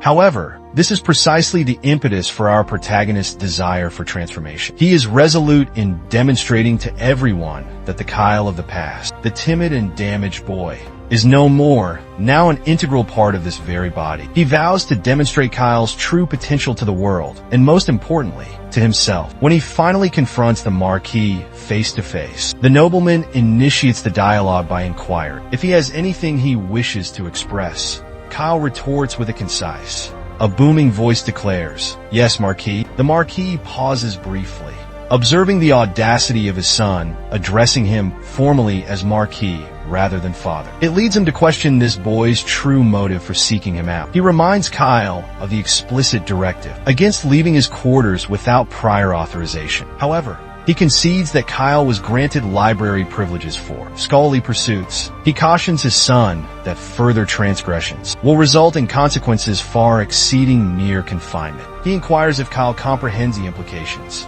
Kyle involuntarily trembles at the severity in his father's tone, burdened by the weight of past experiences. He notes the lack of trust between them, though he acknowledges its validity. Considering the prior inhabitant's numerous misdeeds, his curiosity is then piqued by his father's prowess. As one of the 5 eminent sword masters, he attempts to gauge his father's statistics using his system, but the system malfunctions, incapable of furnishing details on such a high-level adversary. Recognizing his dependence on system data is futile, he opts for a diplomatic approach. He serenely elucidates to his father that the motive behind his formal request for a meeting through Leonhardt was specifically to preclude exiting his quarters without authorization. Marcus becomes alert, astonished by the efficacy of his son's counterargument. He cannot help but observe that Kyle now speaks with a maturity beyond his years, precisely as the gossip indicated. Kyle then acknowledges his prior conduct and confesses to having caused considerable disruption and vexation with his juvenile antics. He fully accepts responsibility for all past indiscretions and, With a deferential inclination, he genuinely conveys his remorse. He pledges to amend his ways. The father is utterly perplexed by the radical transformation in his son's demeanor. How could a child like Kyle even contemplate an apology? He's baffled that a youngster who constantly shifted blame and was perpetually irritable is now uttering such sentiments. As the boy prepares to speak again, his father nervously anticipates what might follow. Kyle then unveils a shocking proposition. He desires to make a bargain. Intrigued, the Marquis inquires about the nature of Kyle's proposed agreement. Firstly, our young protagonist reminds his father that he should have received a communication from Leonhardt, detailing his triumph over his intersex condition. The father acknowledges hearing the news, but expresses skepticism. He struggles to accept that such a miraculous event could truly occur. To substantiate his claim, Kyle insists on its veracity. He summons flames in his hand, demonstrating to his father that he now commands first circle magical capabilities. The father is utterly astonished. Once more, he expressed skepticism towards Leonhardt's claims. However, witnessing Kyle's magical prowess firsthand rendered him speechless. He verified his ability to perceive the mana coursing through Kyle. Our young protagonist affirmed the veracity of his abilities, adding that his power would only amplify with time. Mages who conquer Hirmum are renowned for their extraordinary aptitude. Kyle disclosed that attaining the first circle took him mere days. Through independent learning, a mage of such caliber is considered as invaluable as an entire knightly order. He acknowledged the Celtsian family's renown for their mastery of swordsmanship. However, possessing exceptional magic among their direct lineage would be a substantial asset. He proposed that if the family nurtured his magical development, he would continue refining his abilities and make significant contributions. He aspired to become an invaluable resource, aiding the Celtsian Marquis in achieving prominence through both swordsmanship and magic, thereby elevating their family's standing within the nation. Kyle concludes by requesting his father's opinion on the proposition. He reiterates that this agreement is advantageous for both the family and himself, and implores his father to contemplate financing him as a competent individual. After placing his father in a difficult position with his suggestion, Kyle also contemplates the reciprocal nature of life. He understands the optimal approach to garner favor is to demonstrate what one can provide in exchange. The Celterian family prioritizes its honor and gain above all else, and simply showcasing familial ties will not sway his father. The former Kyle attempted to attract notice through mischief, but those tactics only proved detrimental. However, our protagonist is considerably more astute than the previous Kyle, and comprehends that harmonizing shared interests can mend even the most strained connections. Meanwhile, the father is speechless. He is left pondering if this is truly the same Kyle he once knew, as he appears so dissimilar from the child he raised. Kyle once more entreated his father to endorse him and cultivate his aptitude. Undeniably, this abrupt shift in his son's demeanor has thoroughly perplexed his father, leaving him uncertain of how to react. He repeatedly questions whether this is truly the same boy he once knew. Kyle's articulate speech and adept negotiation skills were qualities his father never anticipated. Attaining desired outcomes through diplomacy and mastering the utilization of influence and authority is a vital aptitude for children of noble lineage. It's difficult to fathom that the child prone to temper tantrums is now expressing himself in such a manner. The child he once deemed a disappointment and subsequently disregarded has demonstrated extraordinary development.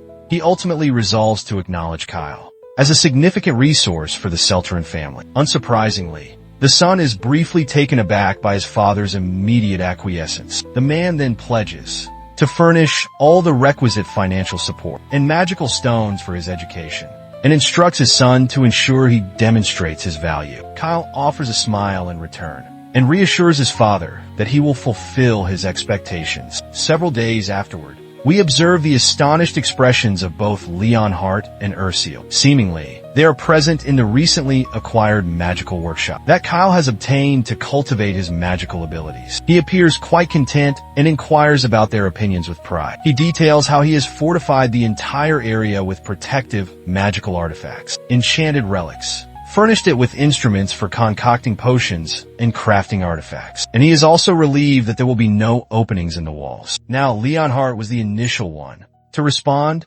and he distinctly appears captivated by Kyle's ability to procure all of this, considering the considerable expense it must have entailed. That's when our young man recognized that he had neglected to mention that his father had financed everything. He clarifies that all he needed to do was flatter his father slightly, and he happily furnished the capital. Leon Hart is slightly disturbed by this, finding it difficult to fathom that enchantments could genuinely affect someone like Rempton Solteri. Kyle then unveils another subroom within his workshop and welcomes Eric to peek inside. She observes even more tools methodically arranged on the shelves, but that's not the primary attraction. Kyle elucidates that it's challenging to utilize spirit magic unrestrainedly in the central chamber, so he ensured a designated area for it. This new zone is furnished with sound and dust insulation, allowing her to practice spirit magic without any distractions. Urshia appears apprehensive as she surveys the area, uncertain if she truly merits such accommodations. Kyle cheerfully assures her it's hers to utilize freely. He reiterates that he doesn't desire her to merely be a maid, performing trivial duties.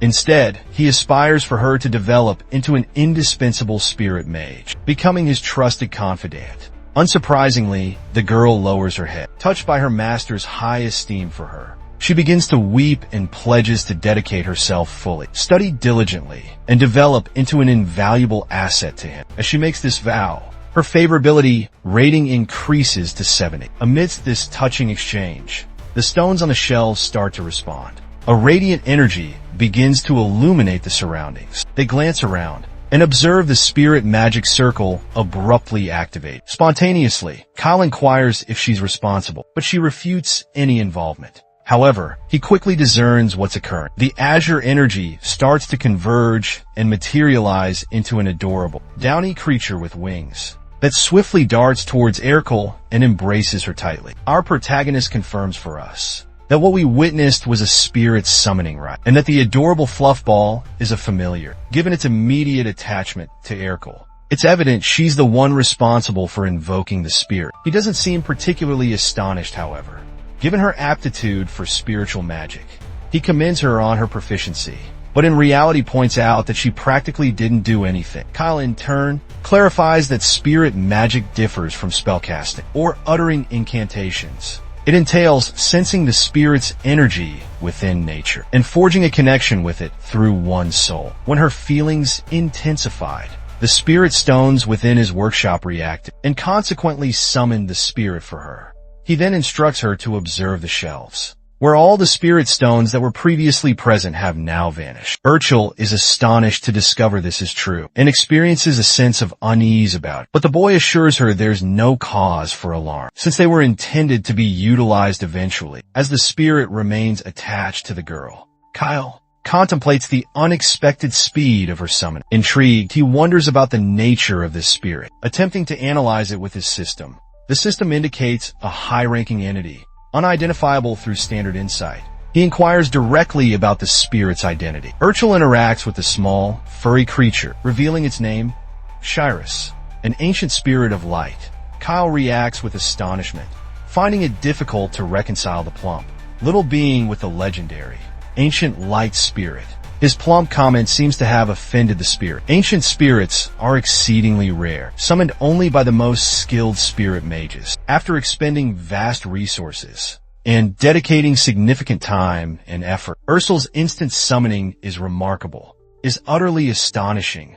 Even more intriguing is her ability to invoke the spirit subconsciously. Meanwhile, the spirit is still enraged about the chubby comment and proceeds to pinch our protagonist relentlessly. Ursul hastily clarifies that this isn't the spirit's genuine form, and should it revert to its true appearance, the entire estate could crumble.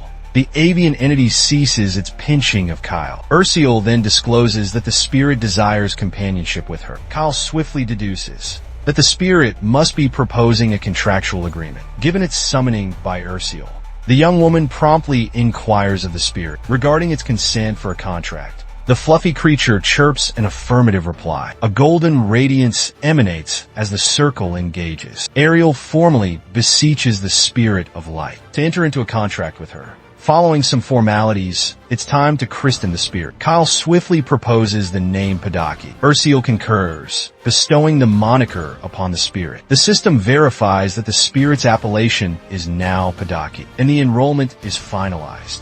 The small, fluffy creature promptly glides towards its owner. Ural declares her anticipation of collaborating with Padaki, commencing immediately. The spirit chirps an affirmative response once more, as they partake in a tender moment. Kyle contemplates the successful progression of his talent acquisition endeavor. Several days elapse, and we observe our protagonist reconnecting with his elder sibling. Adolf, the senior brother, initiates the dialogue by expressing remorse, conveying that he has neglected his younger brother recently. As the older brother, Kyle remains unassuming, responding that it's trivial, as he should have initiated contact with his brother first. It's evident they are not merely engaging in fraternal fondness, as a palpable tension exists between them.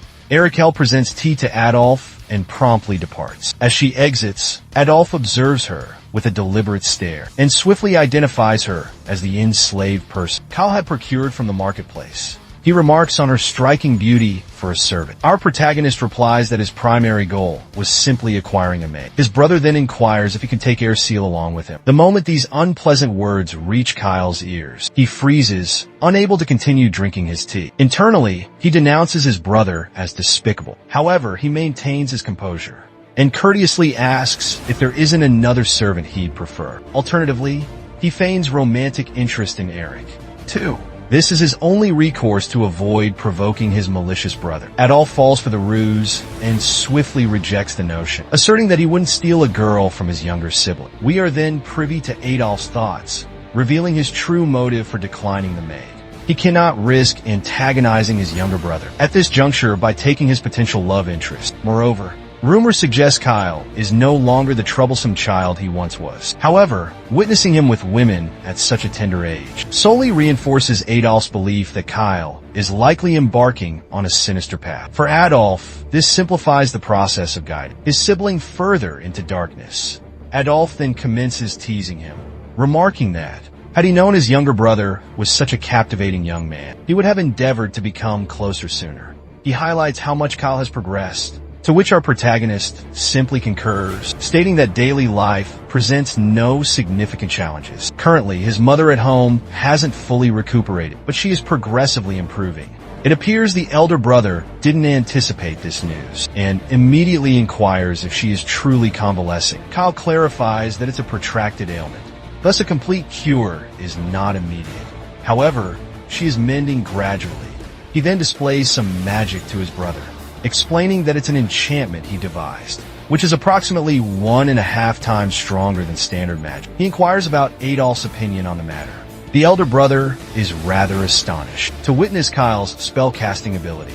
Furthermore, he's stunned by Kyle's rapid magical development. Despite not fully recuperating from his ailment, he starts to fret that the boy might impede the heir apparent's rightful inheritance. He also observes Kyle's abrupt shift in demeanor, as though he's transforming into a different individual. His magical prowess is also escalating daily. He desires to proceed cautiously, but ultimately dismisses it, considering Kyle a mere preteen. Therefore, he deems excessive caution unnecessary. He resolves to exploit his younger brother for personal gain. Should he become expendable, Adolf intends to dispose of him without hesitation. He forthrightly proposes to Kyle, inquiring about his interest in aligning with his faction. The proposition catches Kyle off guard, rendering him uncertain of how to react. A profound silence ensues as Adolf impatiently awaits his response. Kyle then offers a knowing smile, as if a solution has dawned upon it. Adolf chooses to apprise their father of the predicament, and Kyle expresses gratitude for his intervention. As his elder brother makes his departure,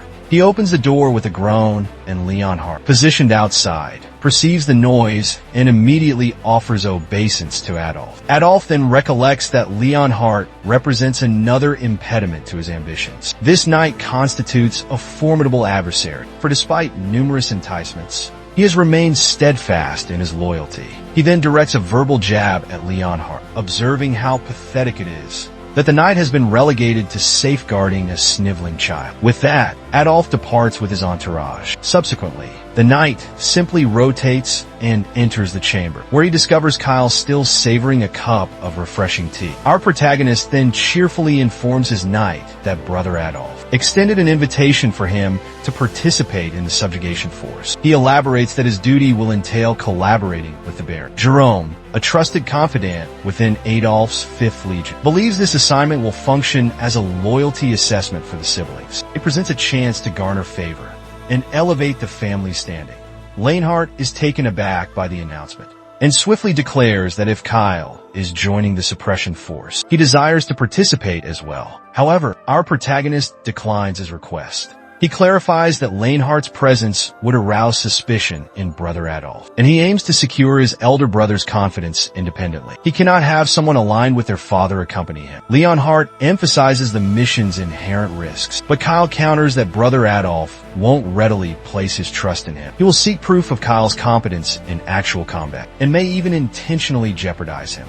Our hero then snaps his fingers, and flames ignite within his palms. He assures his loyal knight that he has acquired certain skills for self-preservation. Therefore, he is not overly concerned. He further states that he won't display his full capabilities during the operation. He then inquires of Leonhardt if he's familiar with ogre fragrances. Before we can learn more about this curious topic, the scene shifts to a verdant rural landscape. Soldiers have established an encampment within a wooded area. Apparently, we're situated in the southern region of Tristan. This territory is renowned for its monster-infested forests. The Seltran clan dispatches subjugation teams regularly to eliminate the monstrous threats there. As anticipated, Kyle is a member of this particular squad. Within the camp, a slender man with a mustache introduces himself as Baron Jerome. He's our protagonist's designated partner. They will collaborate closely throughout this monster extermination mission. Our hero returns the man's smile and remarks that this is his inaugural experience in actual combat. He expresses his eagerness to collaborate with a seasoned veteran like the Baron. As Baron speaks, the man mirrors the sentiment and pledges to safeguard him. He vows to protect him unconditionally. However, despite Baron's outwardly supportive demeanor, our protagonist senses something amiss. The man registers a negative affinity rating of 40, which is not a positive indication.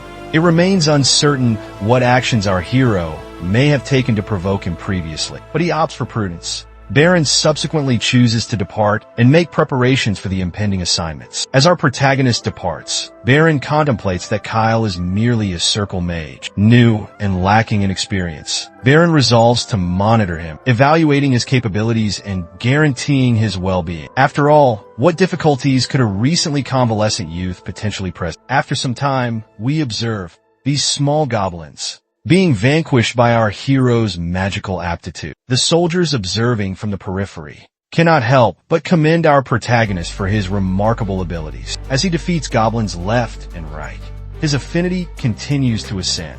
With a simple gesture, the remaining goblin horde is engulfed in flames. The knights surrounding him applaud and celebrate his display of power, and Kyle couldn't help but revel in the triumph. Baron lavishes him with accolades, proclaiming him exceptional and emphasizing that this subjugation campaign has been their most effortless endeavor yet.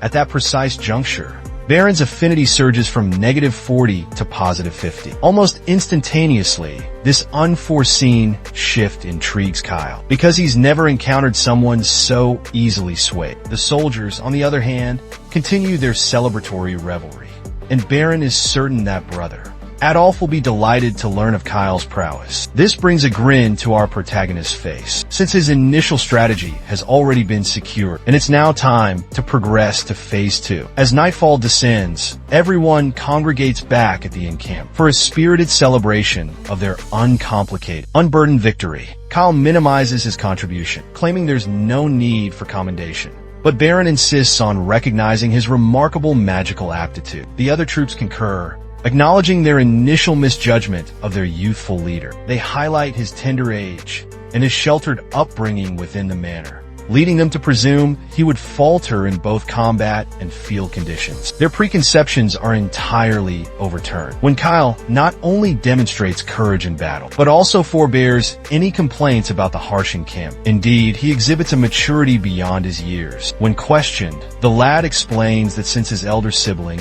Adolf, must have endured similar hardships during monster subjugation expeditions, he felt compelled to emulate his brother's bravery and maturity. His words profoundly touch everyone present, and some are even moved to tears by Kyle's evident admiration for his brother. It appears the boy's tactic has been flawlessly executed. The soldiers readily consent to relay to Adolf the account of Kyle's exceptional performance. They are particularly enthusiastic about informing Adolf of the profound affection his younger brother holds for him. His favorability rating subsequently ascends to 60, as everyone holds him in high esteem. As the clock nears midnight and the soldiers are in a deep slumber, Kyle chooses to briefly survey his surroundings before retiring for the night. The sentry on patrol cautions him against venturing too far, and with that, our protagonist promptly departs. He inwardly delights in the fact that these simpletons suspect him of absolutely nothing, merely because they perceive him as a child. He also contemplates how the majority of the knights have succumbed to slumber, after reveling in their triumph. Throughout the night, a handful of sentinels remain on watch, but they pose little to no danger. At that juncture, he produces a vial of fragrance. It is revealed to be ogre perfume, capable of summoning ogres within a 10-kilometer perimeter. He previously accumulated experience points using this in the game, thus he is well versed in its properties. The scene briefly reverts to when Kyle initially introduced ogre perfume before Leonhardt. The knight swiftly verifies that he has never encountered. In response, Kyle declares that if this is unknown, then he must be its originator. This further substantiates that the formula for ogre perfume remains undisclosed in this realm. He clarifies that it's a fragrance that conjures ogres within its proximity. The potency dictates the extent of the effective range. Leonhardt reminds him the subjugation squad's objective is to address a goblin nest, and ogres are high-level adversaries, posing a significant challenge for the squad. Kyle affirms that this is precisely his intention. He indicates there are 12 highly skilled, expert knights within the subjugation squad. While goblins would be easily handled, ogres present a considerably different predicament. Moreover, the remaining soldiers in the 5th Legion are merely a disorganized mob. Despite being designated a knight squad, their allegiance to Adolf is absolute. However, their individual competencies are deficient. Apparently, this legion consists entirely of former street delinquents, whom Adolf indoctrinated using sinister magic. The potent indoctrination transformed them into zealots, enabling Adolf to not only broaden his authority, but also to showcase his dominion over even the most desperate individuals. They are now under his unwavering control, and should Adolf issue a directive during the coronation, a catastrophe would likely transpire, with his knights prepared to resort to any measure for him. Even common delinquents are incorporated into this domain, and the indoctrinated high-ranking knights are especially problematic. To alleviate the peril of such devotion being weaponized against him, our protagonist intends to diminish the 5th Legion's forces as significantly as possible prior to the Ascension ritual, commencing with the 12 high-level Master Knights. He aims for them to perish valiantly combating the ogres. Kyle's objective is to endure this perilous engagement, in return having accomplished the subjugation of the ogres, thus solidifying his standing and exhibiting his own merit. As the scent from the ogre perfume permeates the terrain, the ogres are lured towards it, and shortly thereafter, the encampment is besieged. The soldiers are thrown into disarray, uncertain of the unfolding events. A high-ranking knight attempts to bolster his companions' morale, instructing them to stand firm, because the adversary is merely a single ogre. However, their courage is instantly shattered when said knight is pulverized like a ripe tomato beneath the colossal hand of an ogre. The soldiers recoil and tremble in sheer terror, recognizing that if a seasoned knight can be vanquished so effortlessly, they are utterly defenseless against these creatures. At that precise moment, Kyle enters the fray, exhorting everyone to compose themselves. He reprimands them for their cowardice, reminding them of the esteemed Soltorian Knight's code of conduct. He emphasizes that should they retreat, the ogres will encroach upon their homeland. Therefore, they must halt the ogres at this juncture, regardless of the consequences. Just then, Baron Jerome arrives on horseback, visibly relieved to find the boy unharmed and safe. He instructs Kyle to flee while he handles the creature, stressing that his well-being is paramount. But our protagonist resolutely declares he won't retreat. He asserts that he will remain and fight alongside everyone until the very end, as he cannot face Brother Adolf if he deserts his comrades and escapes alone. He inquires of the thin-mustached man if there's any issue with his choice. Baron is deeply moved by the courage our protagonist displays and gazes back at him with respect. At that moment, Kyle invokes a spell, granting Baron a surge of power. As the enchantment takes hold, Baron feels lighter and more energized. Kyle clarifies that since he is currently only a first circle mage, he will provide support and direction from the rear. He urges Baron to take the vanguard and fight valiantly. The man readily assents to his young lord's instruction. With a firm grasp on his blade, he dismounts his steed and contemplates Kyle's valor and resolute position in combat. He recognizes that our lad is truly an invaluable resource for Brother Adolf and resolves to inform him that his younger sibling is quite devoted to him. With a resolute posture, Baron unleashes a formidable surge of energy, causing the earth to fracture beneath the pressure. He dares the ogre to engage him and lunges toward the colossal being. The soldiers observe in astonishment as their superior advances forward without a trace of trepidation. Emboldened by Baron's audacious display, they comprehend they cannot appear cowardly. Inspired by their commander, they determine to follow him unwaveringly and battle with their utmost capacity. Kyle delivers a final impetus, urging the soldiers onward and to confront the peril with all their strength. The knights, spurred by his pronouncements, advance towards their demise without a flicker of doubt. Meanwhile, Kyle smirks, observing his scheme transpire precisely as he envisioned. Though the troops are valiant, his fragrance has attracted exceptionally potent ogres, 2 or 3 times their usual strength. He continues to inspire the 5th Legion, while internally, a sense of satisfaction washes over him. Knowing this will be their last stand, the soldiers are caught unaware and brutally slain by the colossal, 2-headed behemoth ogres. Despite the carnage, Thin Mustache charges at an ogre, sword drawn, his eyes ignited with a thirst for revenge. He bellows for the monster's demise and brandishes his sword with all his force. As he continues to engage the ogre, a knight surveys the battlefield and discerns that the majority of their high-ranking knights have already perished, leaving only a handful. The soldier trembles with fear, questioning his own survival. The enemy proves overwhelmingly powerful, an insurmountable force. Meanwhile, Kyle maintains his grin, recognizing this as his sole opportunity to diminish his brother's knights. Originally, there were approximately a dozen high-ranking knights, but currently a mere 3 remain, including the thin-mustached Baron. The Baron, too, has been driven to his absolute limit and is unsure if they can secure victory.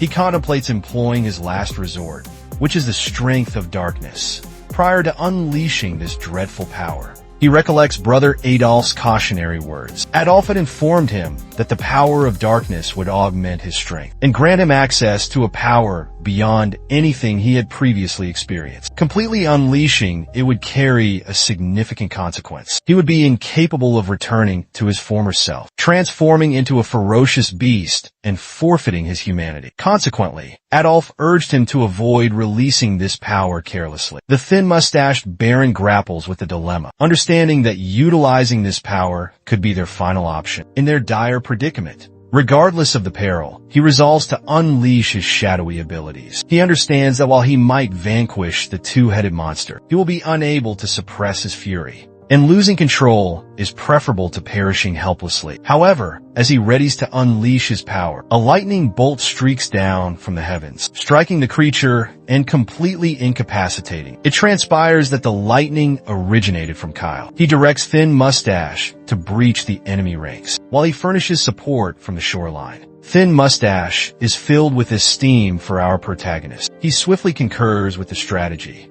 He feels a sense of relief, knowing he can finally avoid resorting to his dark powers. Kyle then casts an enchantment known as Mind Cleansing, which swiftly revitalizes all within its radius. Thin Mustache is both astonished and astounded by the outcome, as they feel reinvigorated and their thoughts are clarified. This renews their determination, reminding them they are the 5th Legion under Adolf's command. Invigorated and concentrated, they resume their battle against the two-headed ogre. With a newfound resolve, one of the elite knights launches an attack, striking the beast directly upon its massive head. But the ogre sends him hurtling through the air with a single blow. With this one incapacitated, a mere 2 elite knights remain. The monster pivots, seizes the remaining knight, and slams him against a tree with brutal force, leaving behind only a gruesome spatter of blood. This leaves but a single elite knight still breathing. Baron Jerome Kyle simply smirks, witnessing his scheme come to pass. His principal objective was the eradication of the 12 elite knights, imbued with Adolf's potent dark magic. With 11 eliminated, only Baron Jerome survives. His thin mustache quivers with terror as he surveys the remnants of his fallen comrades strewn about. Despite his apprehension, he stands firm, urging Kyle to invoke the spell once again. He vows to swiftly terminate the mutated ogre's life. Kyle, conversely, just offers his signature grin, and he finally unleashes the ensnaring spell, and these hand-like protrusions materialize out of thin air to seize the knight from every direction, immobilizing him completely. The knight is utterly perplexed by his paralysis. Kyle calmly instructs him to focus his gaze ahead, because the ogre is directly before him. That is when the orc starts sneering at the sight of its helpless quarry, frozen in place, lifts its hand and obliterates Thin Mustache with a savage blow, leaving the other soldiers in stunned silence and despair. They are lost now that their commander is deceased. The ogre then shifts its focus to the surviving soldiers, but before it can react, a torrent of flames engulfs the beast, incinerating it and leaving the soldiers utterly astonished. The ogre collapses to the earth. Vanquished and charred, Kyle descends from the incline and alights directly upon the roasted corpse of the ogre. With precision, he extracts a crystal from the monster's remains, who seems to be a member of a special forces team. With his scheme proceeding precisely as planned, he chooses to conclude his act. He proclaims to all present that the mutant ogre has been defeated and attributes the victory to Baron's sacrifice, whose actions provided Kyle the chance to strike and overcome the beast. He further commends the 12 courageous knights who battled valiantly. As dawn breaks, Kyle finishes his address by declaring that they have ultimately triumphed and survived to see a new day. Initially, everyone is astonished and uncertain of how to respond, but shortly thereafter, they begin to radiate joy at their hard-fought triumph. They rejoice with their hands raised high, savoring the victory. As the group embarks on their return to the manor, our protagonist contemplates the remarkable success of the conquest. The elimination of the mutated two-headed ogre, coupled with the initial objective of eradicating the goblin tribe, constitutes a substantial accomplishment. However, it was achieved at a considerable PRI. Upon their arrival at the manor, Brother Adolf is stunned and promptly inquires if Baron Jerome is truly deceased. Kyle grimly replies that Baron fought the transformed ogre to his demise, and without his valiant struggle, no one, including Kyle himself, would have lived. Devastated by the information, Adolf draws back the drapes, concealing the corpse of his most devoted follower. He is certainly astonished to confirm Baron Jerome's death, but what perturbs him further is the indication that Baron hadn't utilized the strength of darkness. The demise of Baron Jerome and the highly skilled expert knights is a grievous setback for Adolf and sends him into a fit of wrath. Although he suppresses his fury, he feigns solicitude and conveys comfort that his younger sibling survives. He concedes that Kyle's triumph over the altered ogre is laudable and pledges to inform their father and guarantee he receives appropriate recognition for his accomplishments. The younger brother replies with a wide grin and expresses gratitude to Adolf for his remarks. As they finally commence entering the estate, Kyle grins to himself, contemplating whether he has genuinely succeeded in misleading his elder brother. Night descends, and we discover our protagonist spending time with his knight and maid, appearing quite content. He's recounting how he accomplished 2 objectives with a single action. He diminished the 5th Legion's forces and garnered Brother Adolf's approval. Moreover, he acquired the core of the transformed ogre, which will prove exceptionally beneficial for Hernanim's treatment. On second thought, it's more accurate to say he achieved 3 objectives with 1 deed. Regardless, Leonhard is grateful for his safe return, but he remarks on the inherent peril. Kyle simply dismisses it, asserting that a single mutated ogre posed no significant challenge to him. He's confident he could have handled it effortlessly, an intentionally feigned weakness, to demonstrate to everyone that he's merely a harmless child. Leonhardt then inquires if he intends to remain aligned with Brother Adolf's faction, and what his intentions are regarding Lord Abel. Kyle simply offers a smile in return and advises him to observe and await developments, certain that Brother Abel will seek him out independently. Several days afterward, the prominent figures of the Celterian family convene in the meeting chamber to assess the outcome of the subjugation and determine the allocation of the spoils. Amidst the deliberations, the Marquis indicates his desire to address Kyle's contribution to the ogre's vanquishment and invites any dissenting opinions. A ripple of astonishment and incredulity spreads among the family members, who struggle to accept that Kyle played any part in overcoming the beast. Conversely,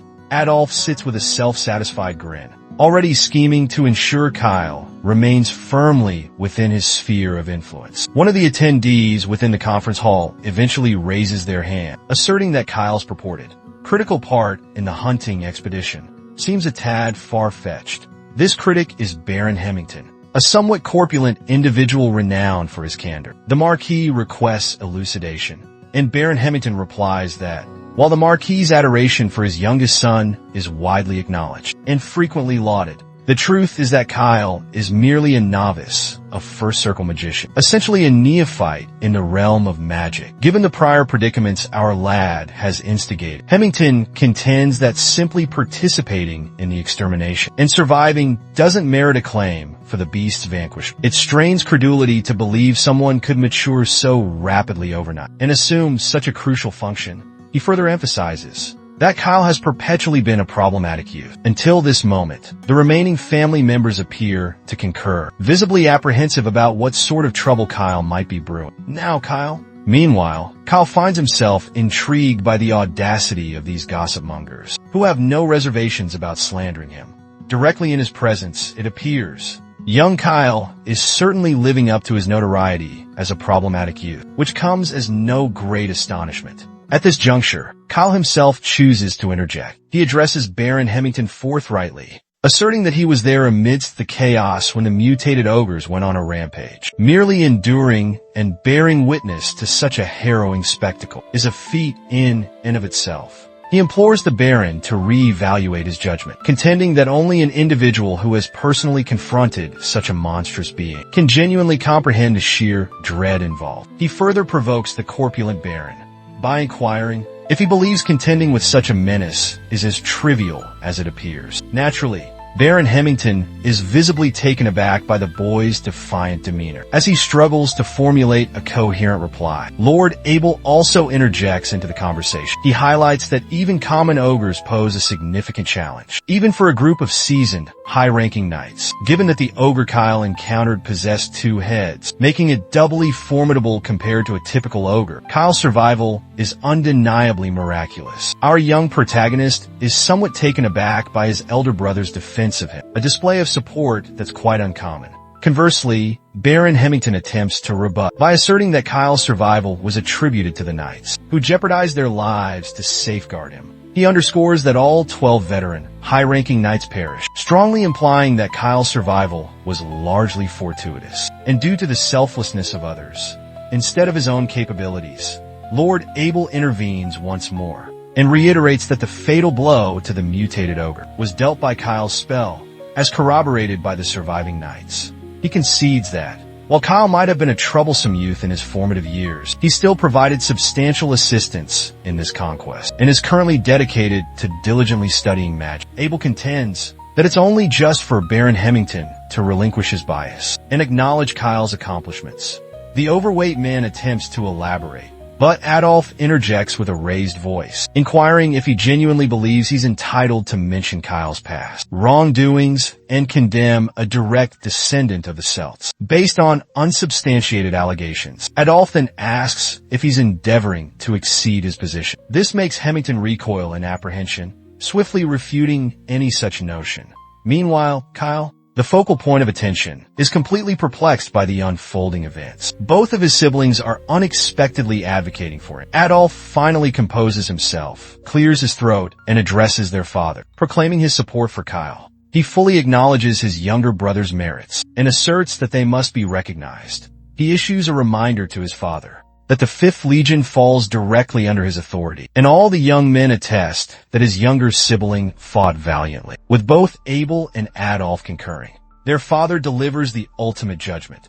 Given the agreement of both brothers, there are no grounds for disputing Kyle's contribution. The Marquis proclaims that henceforth, Kyle has unrestricted access to the primary residence, and is even permitted to depart the estate. Our young protagonist beams with joy upon hearing his father's decree. However, his father continues, stating that the spoils acquired from the mutated ogre will be apportioned according to merit, and Kyle will receive no share. This catches our boy unaware, as he did not anticipate such an exclusion. With these concluding remarks, his father concludes the meeting and everyone is dismissed. Yet Kyle remains thoroughly perplexed by the latter portion of his father's judgment. He's perplexed why, despite receiving recognition for his efforts, he's being denied any rewards. Before his father departs, Kyle hastily calls out to him, attempting to win him over with an innocent countenance. He inquires if he truly won't receive any compensation. After all his diligent work, his father then bends down and murmurs into his son's ear, confiding in him about the ogre core Kyle already pilfered. The moment his father's hushed words register, Kyle gasps. He swiftly retorts that he doesn't require any recompense, and that simply having his confinement lifted is ample reward for him. Then, Adolf calls out from behind him. When Kyle turns around, his elder brother reminds him that he honored his pledge to inform their father of his accomplishments. He adds that he acted purely out of affection for his younger sibling. Kyle, however, recognizes the insincerity, fully understanding the origin of Adolf's sentiments. Meanwhile, Abel is also observing from a distance, quietly contemplating Kyle's significant transformation in mere days. He eagerly anticipates a private conversation with his younger sibling. It appears our protagonist's forecast has materialized. The following scene depicts Abel and Kyle reconnect. Abel immediately unveils a shocking revelation, asserting that he possesses no exceptional abilities, and this marks the first instance he's disclosed this information. Not even their parent is aware. Kyle simply continues the dialogue, but internally he's pondering. Why is my brother abruptly divulging such confidential secrets? Kyle was prepared for a discussion with Abel, but he hadn't anticipated such an unforeseen twist in the conversation. Let's briefly revisit the prior events.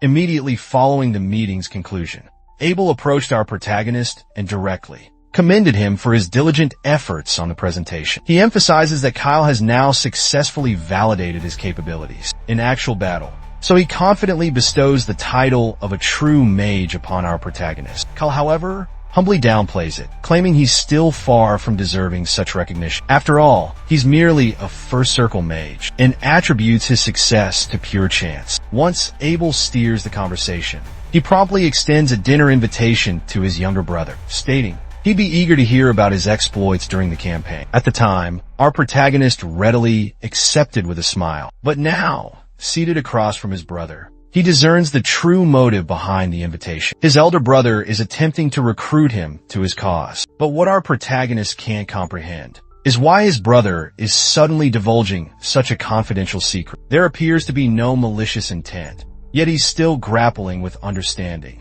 Abel's true objective in disclosing something so personal. Regardless, our protagonist is also considering the broader implications. If he desires to successfully navigate the significant Keltier rebellion event, Abel's power must increase as Adolf's authority diminishes. Only with unwavering backing from the Marquis of Keltry will Kyle possess a chance of surviving this strategic power struggle. Therefore, he understands the necessity of choosing his words carefully. Considering this, he addresses his elder brother, inquiring why he is divulging such a critical secret one that remains unknown even to their father. Abel replies with a question of his own, asking if his younger brother lacks interest in the complete narrative. Firstly, our young man confesses his eagerness to hear his brother's account. However, after this major revelation, he feels uncertain about how to respond and what Abel genuinely thinks of him. The elder brother quickly discerns Kyle's apprehension and directly inquires if he suspects hidden agendas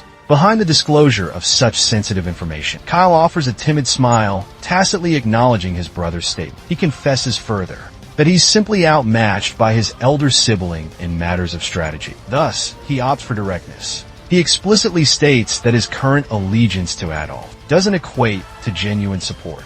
However, this doesn't imply an intention to defect to Abel's faction. The scene subsequently shifts to the mansion's training area, where Adolf is observed unleashing his pent-up anger upon training dummies. Visibly disturbed, a maid stands nearby, observing him with a blend of worry and unease. His agitation becomes apparent as he voices his displeasure regarding his older brother's visit to Kyle's residence. The maid corroborates this information, adding that the presence of guards outside prevented her from eavesdropping on their dialogue. Adolf declares his awareness of Abel's motive for meeting Kyle and the content of their discussion. He emphatically asserts that he was the initial one to take an interest in our protagonist and will not relinquish him to Abel without a fight. He then directs the servant to taint Kyle's meals with poison, should he exhibit any indication of contemplating an alliance with Abel. He stresses that this is the precise reason for her placement there. The woman appears apprehensive and intimidated by these harsh commands, but with reluctance, she consents to execute the directive. The scene transitions back to Kyle and Abel's encounter. When the elder brother inquires about his lack of interest in joining forces, our protagonist pauses before answering.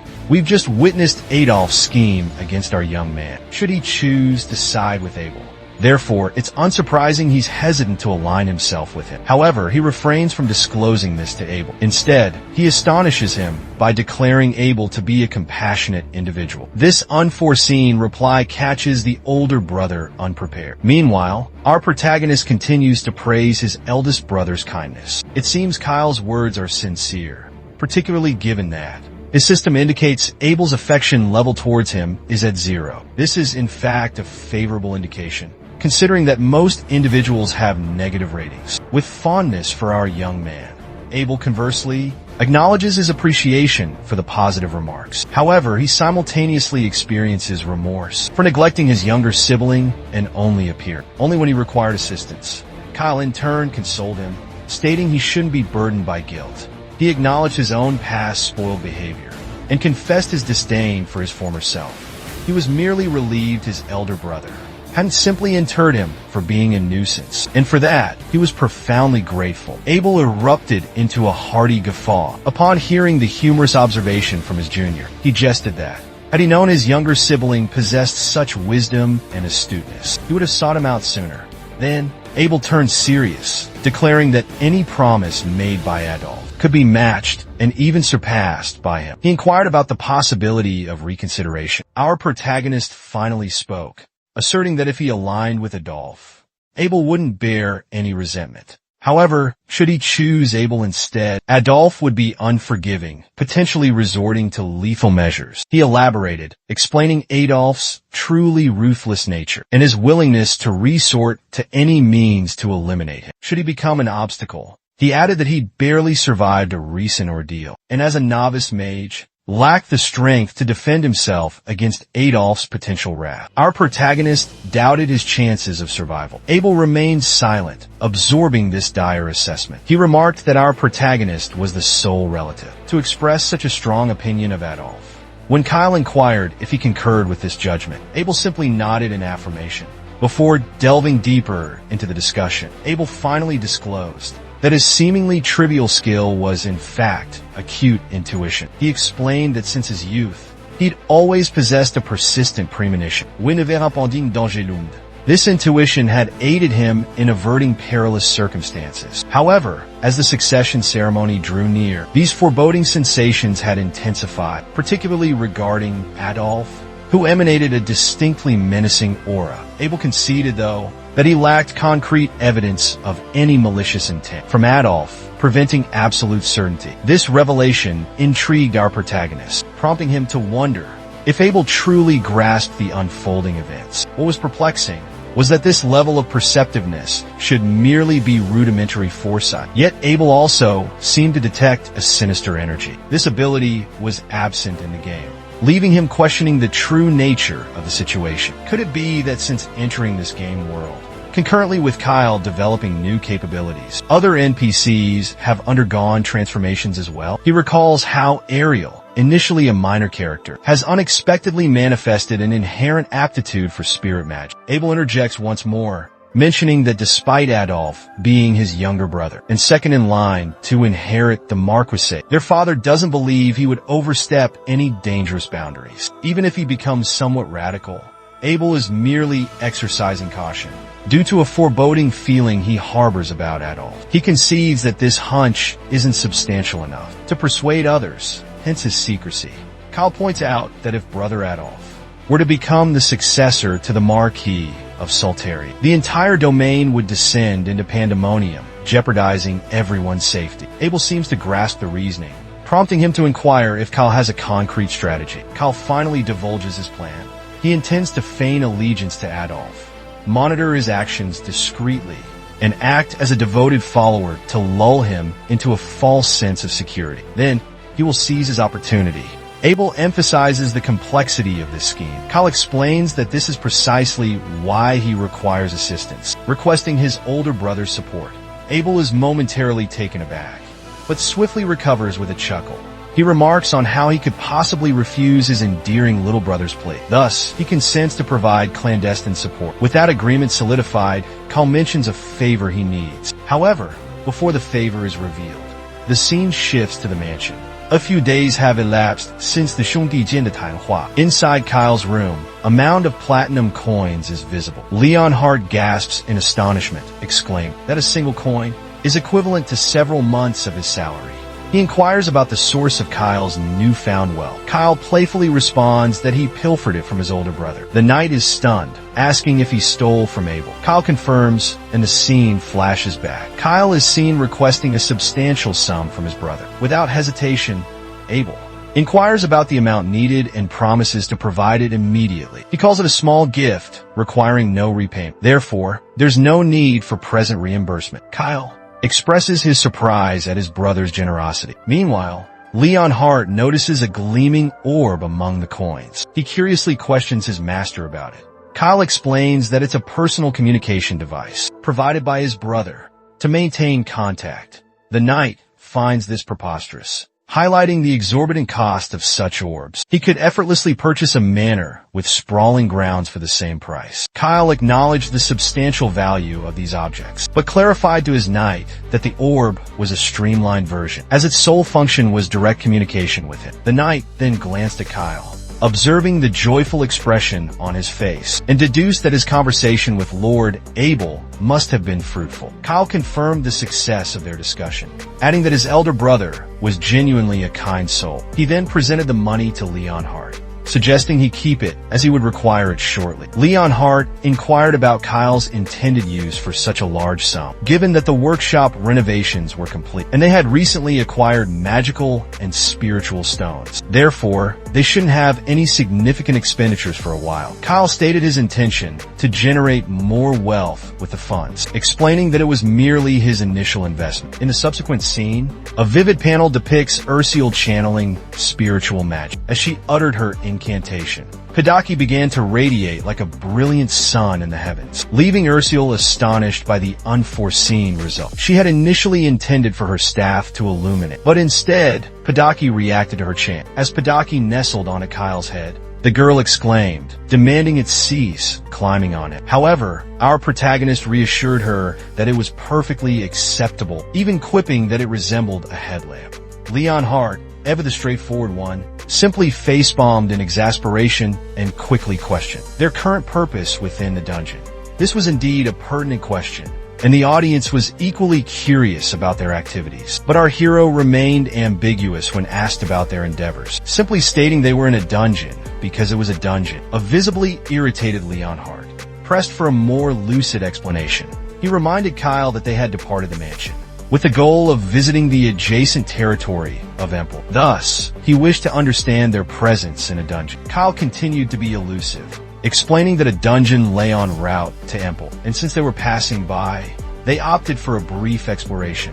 Once again, Leonhardt was exasperated by his master's unclear response. He resolved to abandon his inquiries and simply declared that they should depart the dungeon, as it was not a suitable place for a prolonged stay. Kyle countered, asserting that their dungeon exploration was just commencing. Leonhardt stubbornly reiterated the inherent danger. He noted that as they ventured deeper into the cavern, the monster population had steadily diminished. This likely signified the presence of a boss monster deeper within, as lesser monsters typically avoided boss territories. Leonhardt divulged that he had managed the situation thus far, but he was uncertain about the potential perils of proceeding further. He urged them to retreat while they still had the opportunity. At that moment, Kyle declared unequivocally that they would not turn back, for the boss was their ultimate objective. Leonhardt was stunned by his master's disclosure, and questions if their departure under the guise of a trip to Empel was merely a ruse. Kyle replies that it wasn't entirely deceptive, as they do indeed have matters to attend to in Empel. However,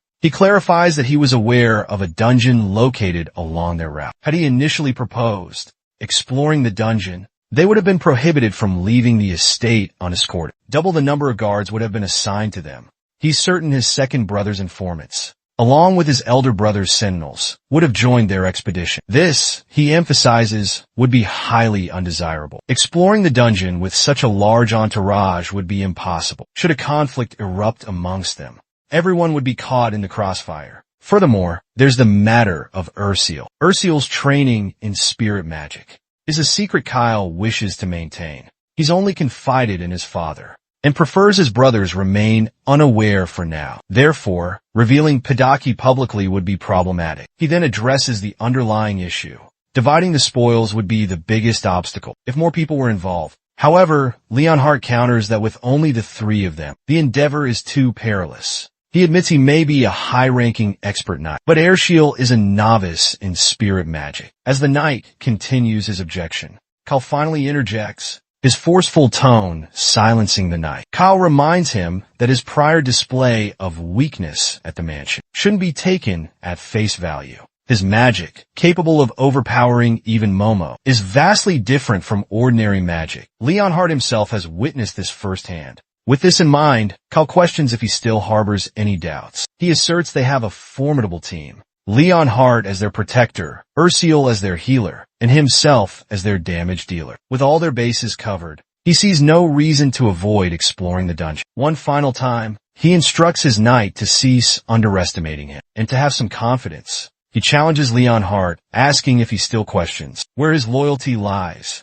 with his father or with Kyle. Before Leonhardt can answer, Kyle states firmly that he doesn't require a knight divided in his loyalties. He demands a knight devoted solely to him. This places Leonhardt in a predicament, leaving him hesitant. Kyle understands. The hesitation stems from Leonhardt's obligation to the Marquis. He's present due to the Marquis's command to protect his son, regardless of his service to Kyle. His true allegiance belongs to the Marquis. Kyle recognizes that mere sentimentality won't guarantee Leonhardt's loyalty. Coercion would only be detrimental.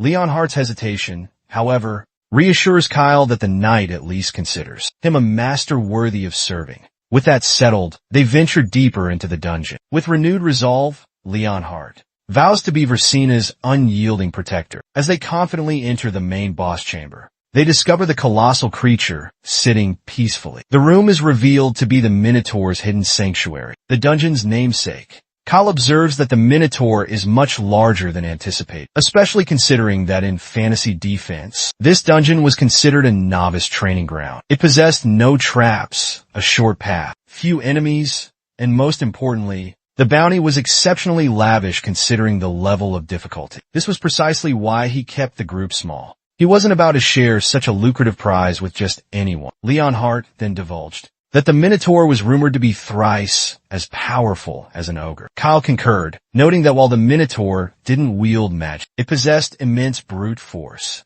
If Leonhardt attempted to block its colossal hammer without infusing his sword with energy, his bones would likely shatter.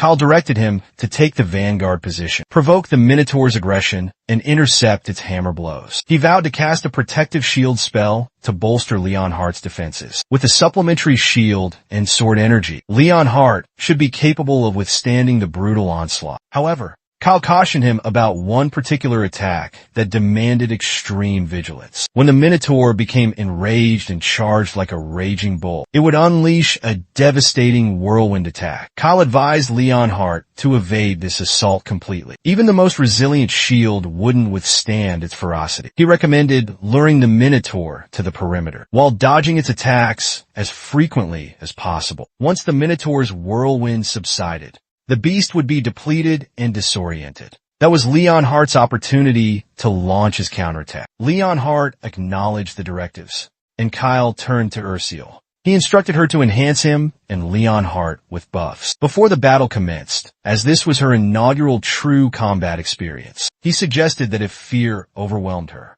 she should seek refuge behind a boulder. However, Ural confidently retorted that she wasn't afraid. The true obstacle was her incomplete mastery of spirit magic. Nevertheless, she was resolute in her desire to aid Kyle and demonstrate the fruits of her training. Kyle was quite taken aback by her determination and consented to her participation on the battlefield, but he cautioned her against overexertion. He advised her to consistently maintain a secure distance and to withdraw if she sensed imminent danger. He elaborated further, explaining that as the group's healer and buffer, her paramount duty wasn't safeguarding him, but ensuring her own survival. He reiterated that as long as she remained safe, their chances of triumph were abundant. Essentially, both his and Leon Hart's lives rested in her hands. Ural was deeply touched by the realization of the immense trust Kyle placed in her. It brought a blush to her cheeks as she pledged to fulfill her responsibilities. Leon Hart, on the other hand, stood silently, observing Kyle's extensive knowledge. From the whereabouts of this concealed dungeon to the critical role of a healer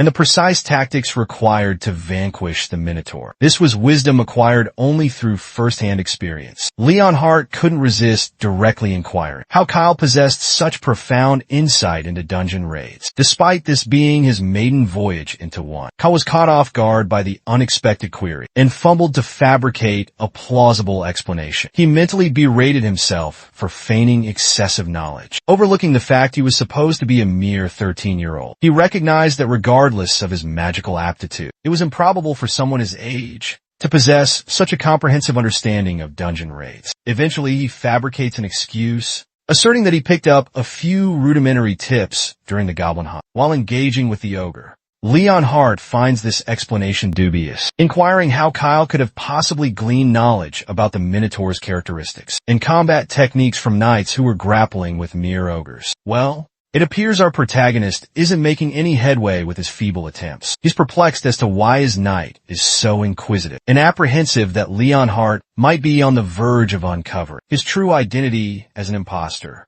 He envisions a catastrophic scenario where Leon Hart rises before the assembled crowd and proclaims him a fraud. Chaos ensues, and our hero can practically hear the throng roaring as they assail him relentlessly. Then he pictures himself bound and presented before his elder brothers, who are adamant that this miscreant must be possessed by a demonic entity. They've harbored suspicions since the beginning, especially given his drastic transformation in mere days. The prospect of being burned at the stake chills him to the bone, so he hastily blurts out that he acquired the knowledge from a book. The knight remains skeptical, attempting to reconcile the information, but Kyle endeavors to persuade him of its veracity, explaining his frequent visits to the library and adding, almost as an afterthought, that he might have perused a few strategy guides as well. The knight is utterly bewildered, but then his countenance changes. Admiration for his master returns, as he declares that everything now makes perfect sense. He remarks on Kyle's recent diligence in the library, devouring books with unwavering focus. He's astounded that his master hasn't just mastered magic, but also grasped the intricacies of monster tactics. Leon Hart beams with pride, witnessing his master's growth. He's practically vibrating with eagerness to inform the Marquis, certain he'll be overjoyed by his youngest son's advancements. Meanwhile, as they converse, Kyle observes his affinity with Leon Hart increasing. Regardless, it's a minor yet significant triumph. After all, he narrowly averted a disastrous outcome. He had been on the precipice of ruin, and barely escaped with his life. Later, we witness Ursula in action. She conjures a healing spell, and Minute spirits converge upon Kyle, immediately commencing their restorative work. Her magic augments his health and defense by 30%, amplifies both his mana and sword energy, and replenishes lost health while providing continuous automatic healing. Our protagonist can't help but commend Ursula on the remarkable improvement in her spirit magic.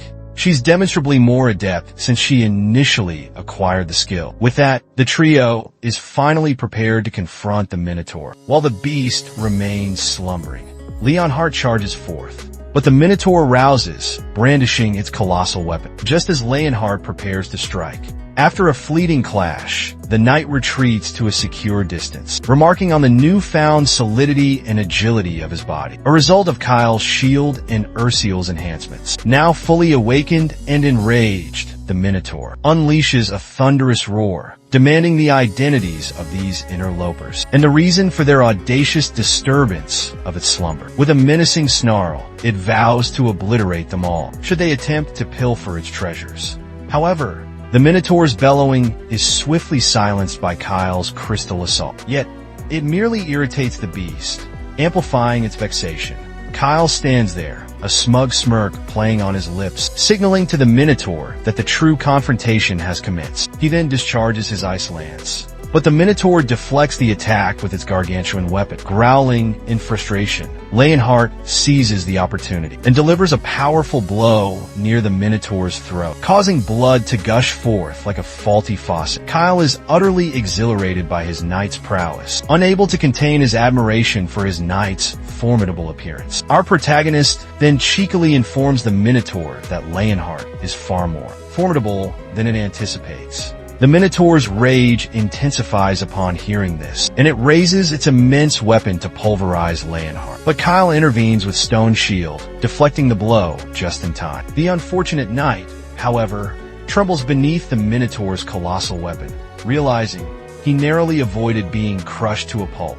He's deeply grateful for Kyle's perfectly timed shield spell, as it saved his arms from irreparable damage. What truly astounds him is Kyle's uncanny ability to anticipate every action and cast spells with impeccable timing, flawlessly orchestrating the battle.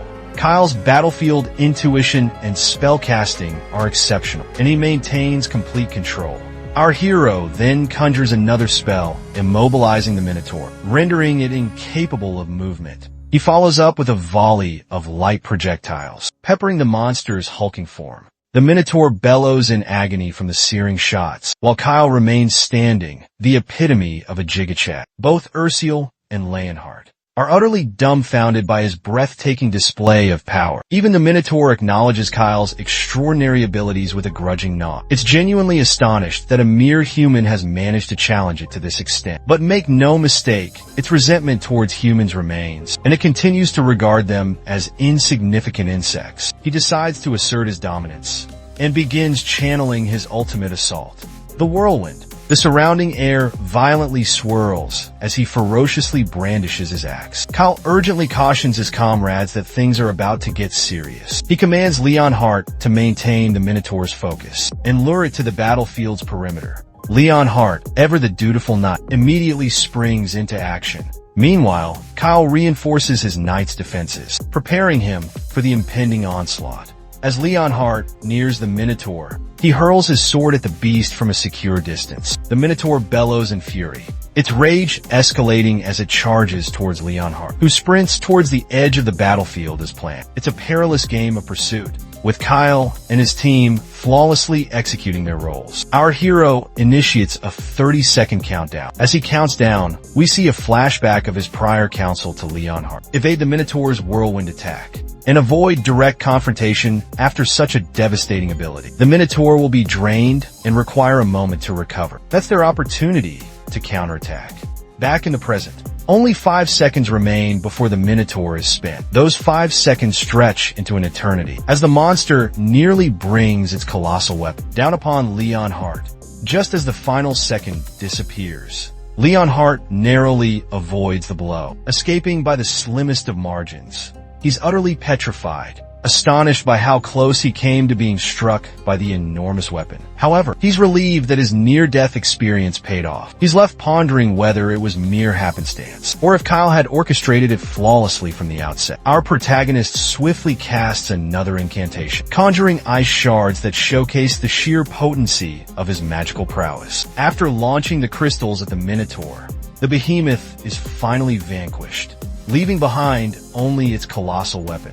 With the skirmish officially concluded, Ural diligently mends Leonhart's injured hand. Once healed, he expresses his gratitude for her aid. Meanwhile, Kyle is ecstatic about the remaining bounty, eager to claim it all as his own. The treasure hoard is brimming with valuable spoils, beginning with a staff emanating a menacing aura. This staff not only facilitates marginally quicker spellcast, but can also retain up to 3 enchantments. Stored spells can be unleashed without depleting mana, and possess a maximum spell circle of the 2nd tier. Kyle elucidates that in fantasy defense, procuring this staff from the Minotaur's lair is a crucial tactic for magic users. It bestows significant advantages until one ascends to the rank of a high-circle mage. He's overjoyed that this staff alleviates any concerns about his armament for the foreseeable future. Meanwhile, Leonhart examines a sword he discovered amongst the riches. Immediately, he discerns its exceptional quality. It's undeniably a magically imbued blade. No wonder the Minotaur guarded it so fiercely. As he gazes at the treasure,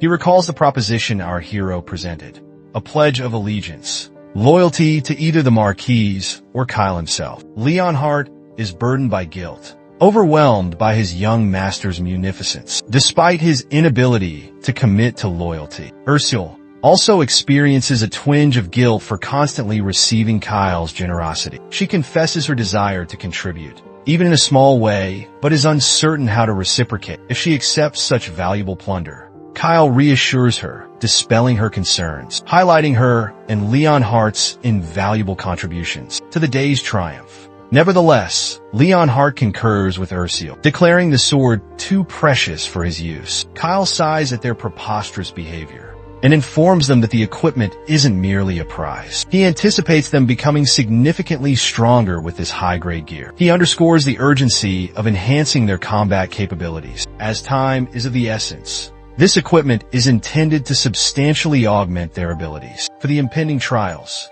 He acknowledges the protocols regarding reporting and disseminating high-grade dungeon spoils through official channels. However, he confesses his intention to deviate from these procedures. He desires to conceal their newfound power and the acquired treasures from the rest of the family.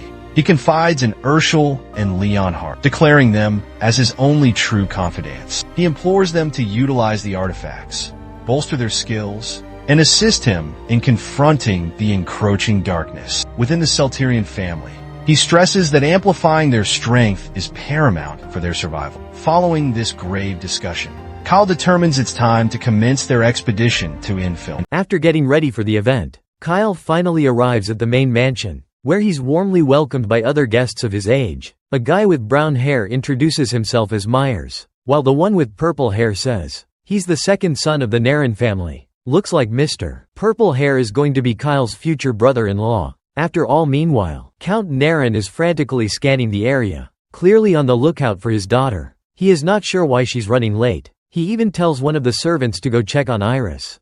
Kyle overhears this and starts to wonder if she might be upset because of him, and is avoiding the event because he made her cry. Eventually, one of the maids escorts Lady Iris into the hall, and she immediately calls out to her father that she's arrived. Despite her young age, she has a surprisingly mature vibe and looks quite elegant, rather than just cute, but she quickly gets flustered, like any young lady would when she spots Kyle, who is also looking every bit the lady killer. She approaches him, and Kyle immediately starts thinking about how he expected her to cry and sulk, but contrary to what he thought, here she is, which is quite surprising given her nature. Meanwhile, Iris's head is swirling with her own thoughts. She didn't expect him to look this handsome. I mean, she knows he's good looking, but the risen aura he has is just otherworldly, especially in the clothes he's wearing. Finally, the Count Naren tells everyone to take their seats and start dinner.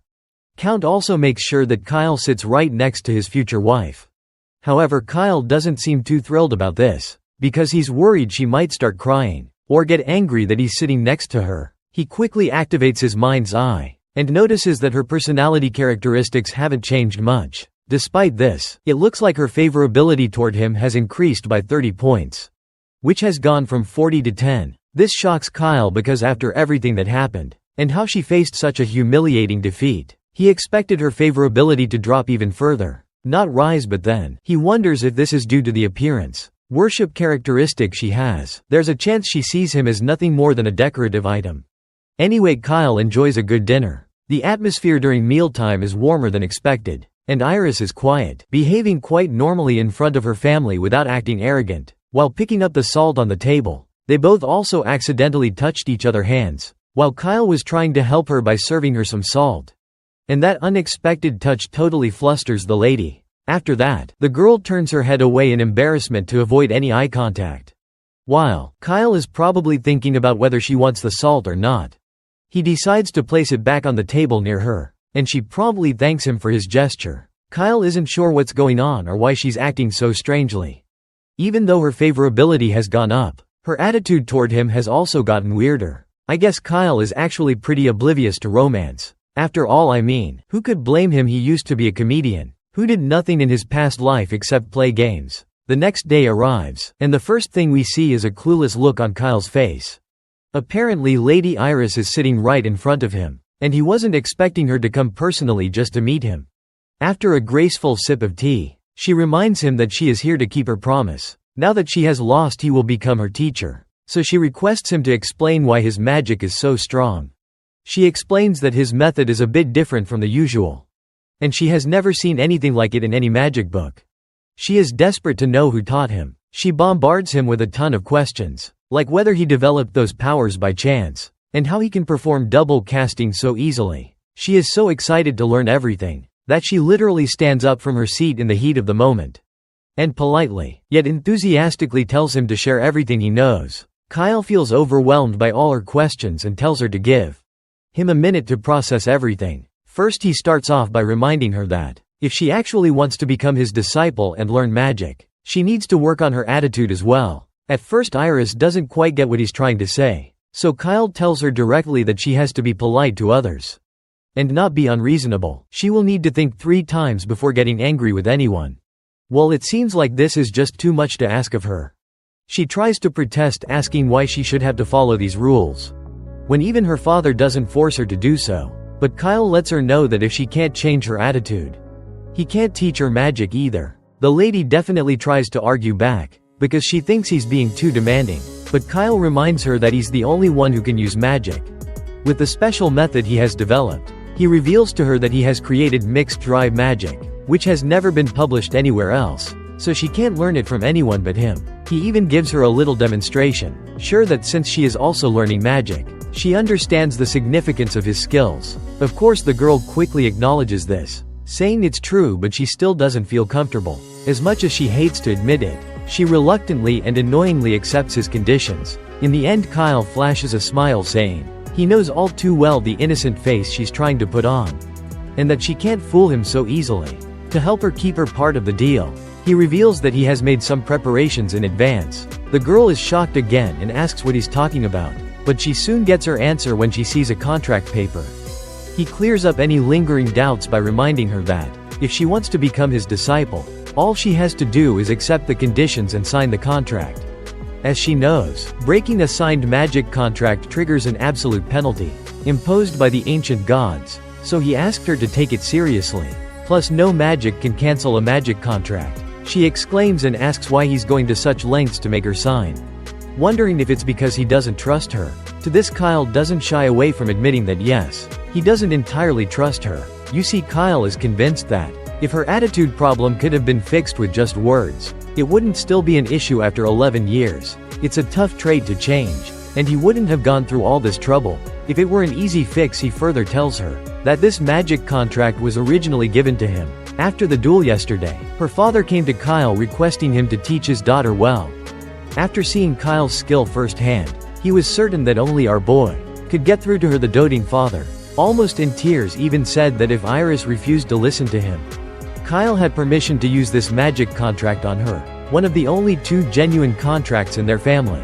Now in the present, Iris feels embarrassed and confused. Realizing her father is the one who roped her into this, she's convinced he'd never say anything like that, so she tells Kyle he'd better not be lying. Determined to get answers, she starts to rush back to her father to ask him personally. What's going on? Kyle just sits as she begins to head off.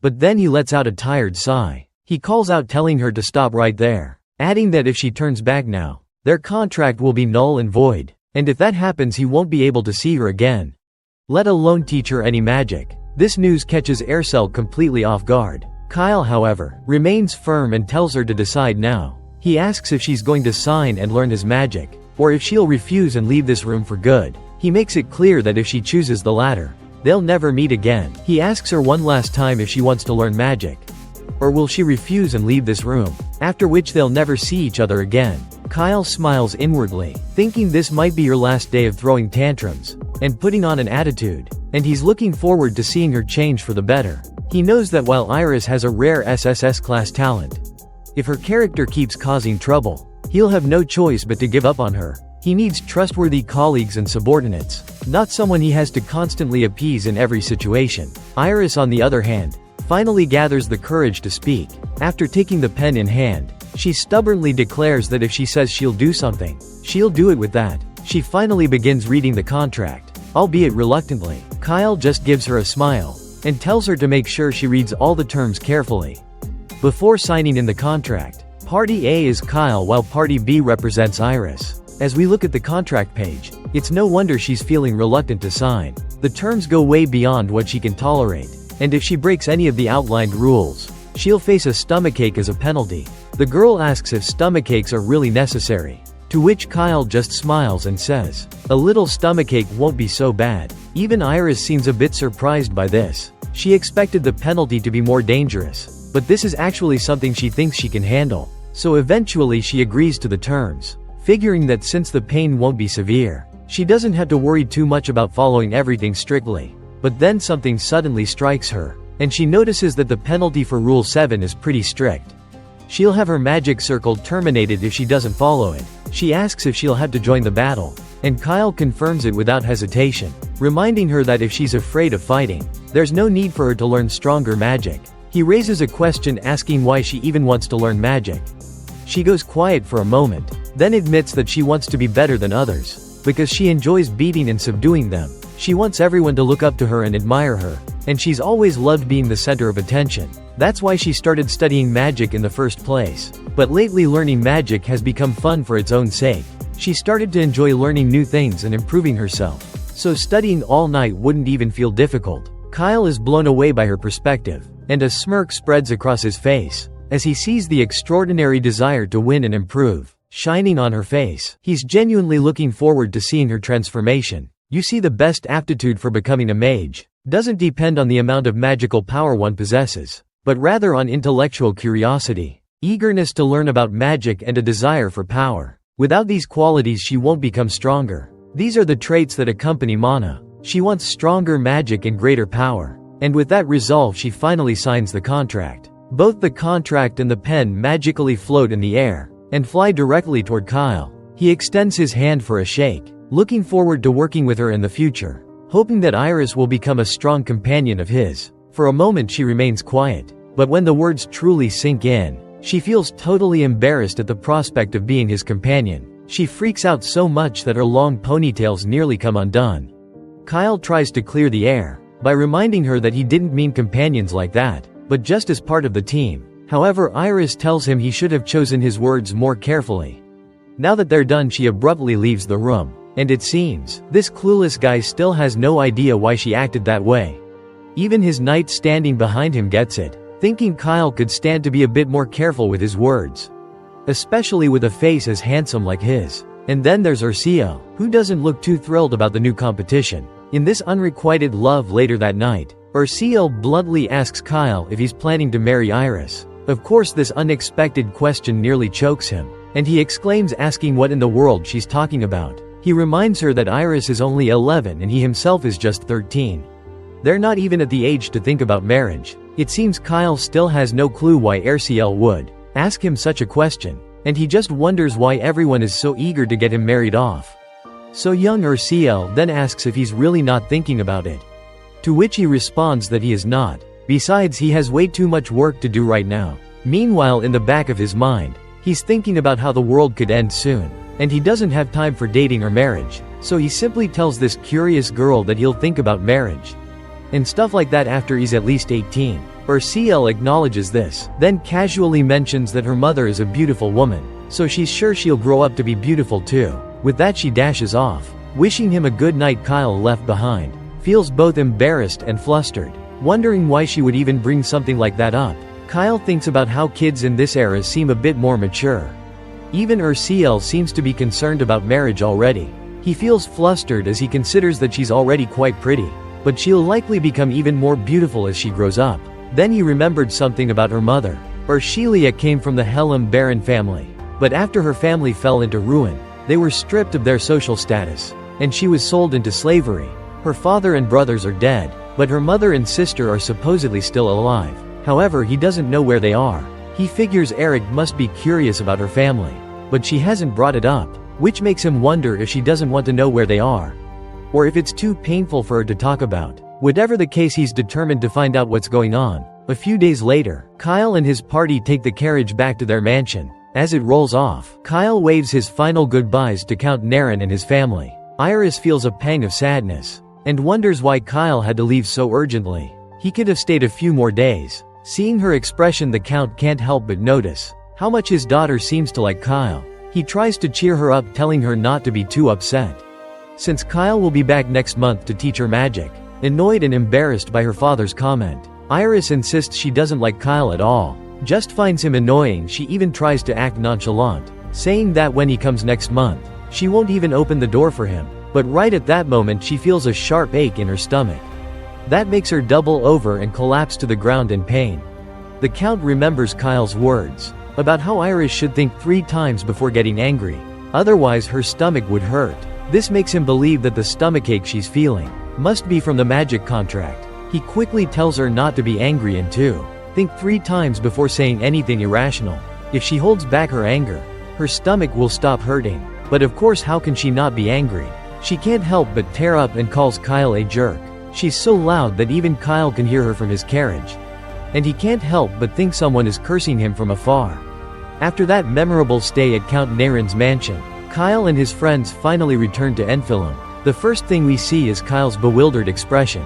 He looks shocked because his brother Abel has apparently bought a massive amount of grain from Enfilum for some unknown reason. Kyle's pretty sure he never mentioned anything about the famine to his brother, so he can't understand why Abel would suddenly buy grain. Abel explains that after listening to his little brother, he just had a strong gut feeling about it, so he decided to buy some too. When Kyle asks how much he bought, Abel gestures with his fingers, though it's hard to make out exactly what Abel is trying to say, since the scene is blurred. But whatever amount it is, it's enough to shock Kyle to his core. He's stunned to learn that his brother has bought 100 times more grain than he did. Abel just says he had a feeling that the more he bought, the better it would be. Abel further reassures Kyle that, even if he ends up suffering a loss on the grain, he won't blame his little brother, since the decision to buy all that grain was entirely his own.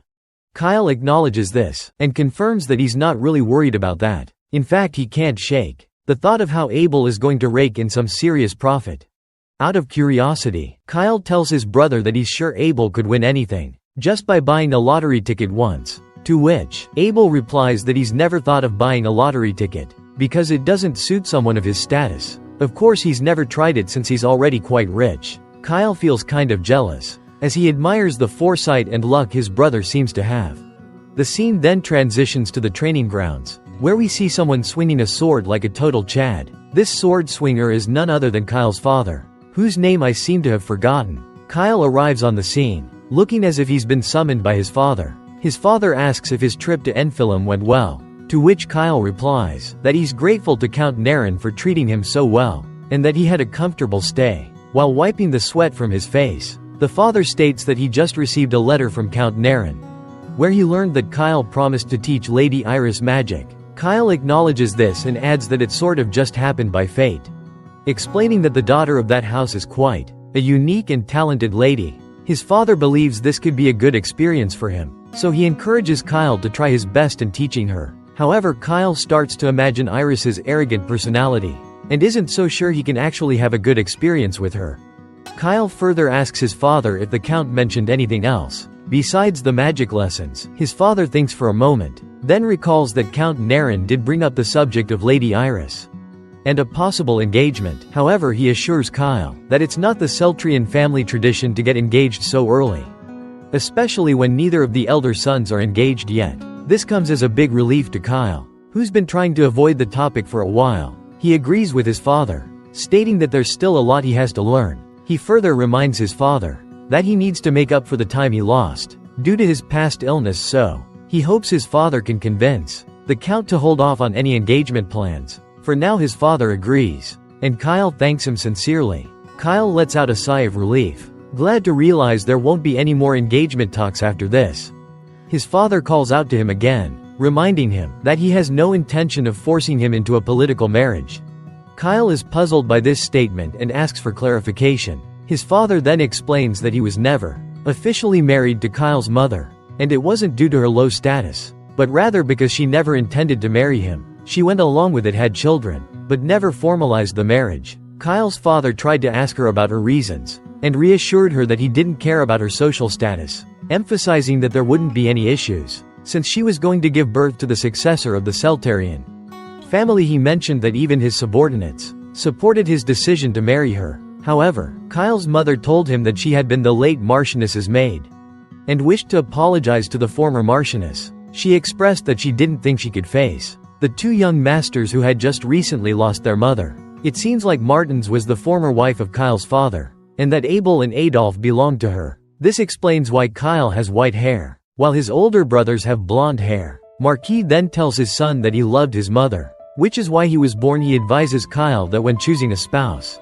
he might consider the family's benefits, but he doesn't necessarily need to worry about differences in status. His father promises to support him in any case, no matter what. He assures his son that he means it. Whatever decision Kyle makes, he will be by his side to support him. All this talk leaves Kyle speechless, as it was totally unexpected from the Marquis. He wonders if the Marquis actually has a doting father's heart after all, and if he feels some sympathy for him. However, this can't be true, because the youngest child is usually never considered a candidate for succession, due to their lack of influence. If the youngest child marries the daughter of a powerful family, and gains great influence, there is a high possibility of conflict arising over succession. His father is a man who values lineage success above family relations, and until the succession structure is completely stabilized, Kyle wants to avoid getting into trouble. Now he understands that this is what his father is concerned about.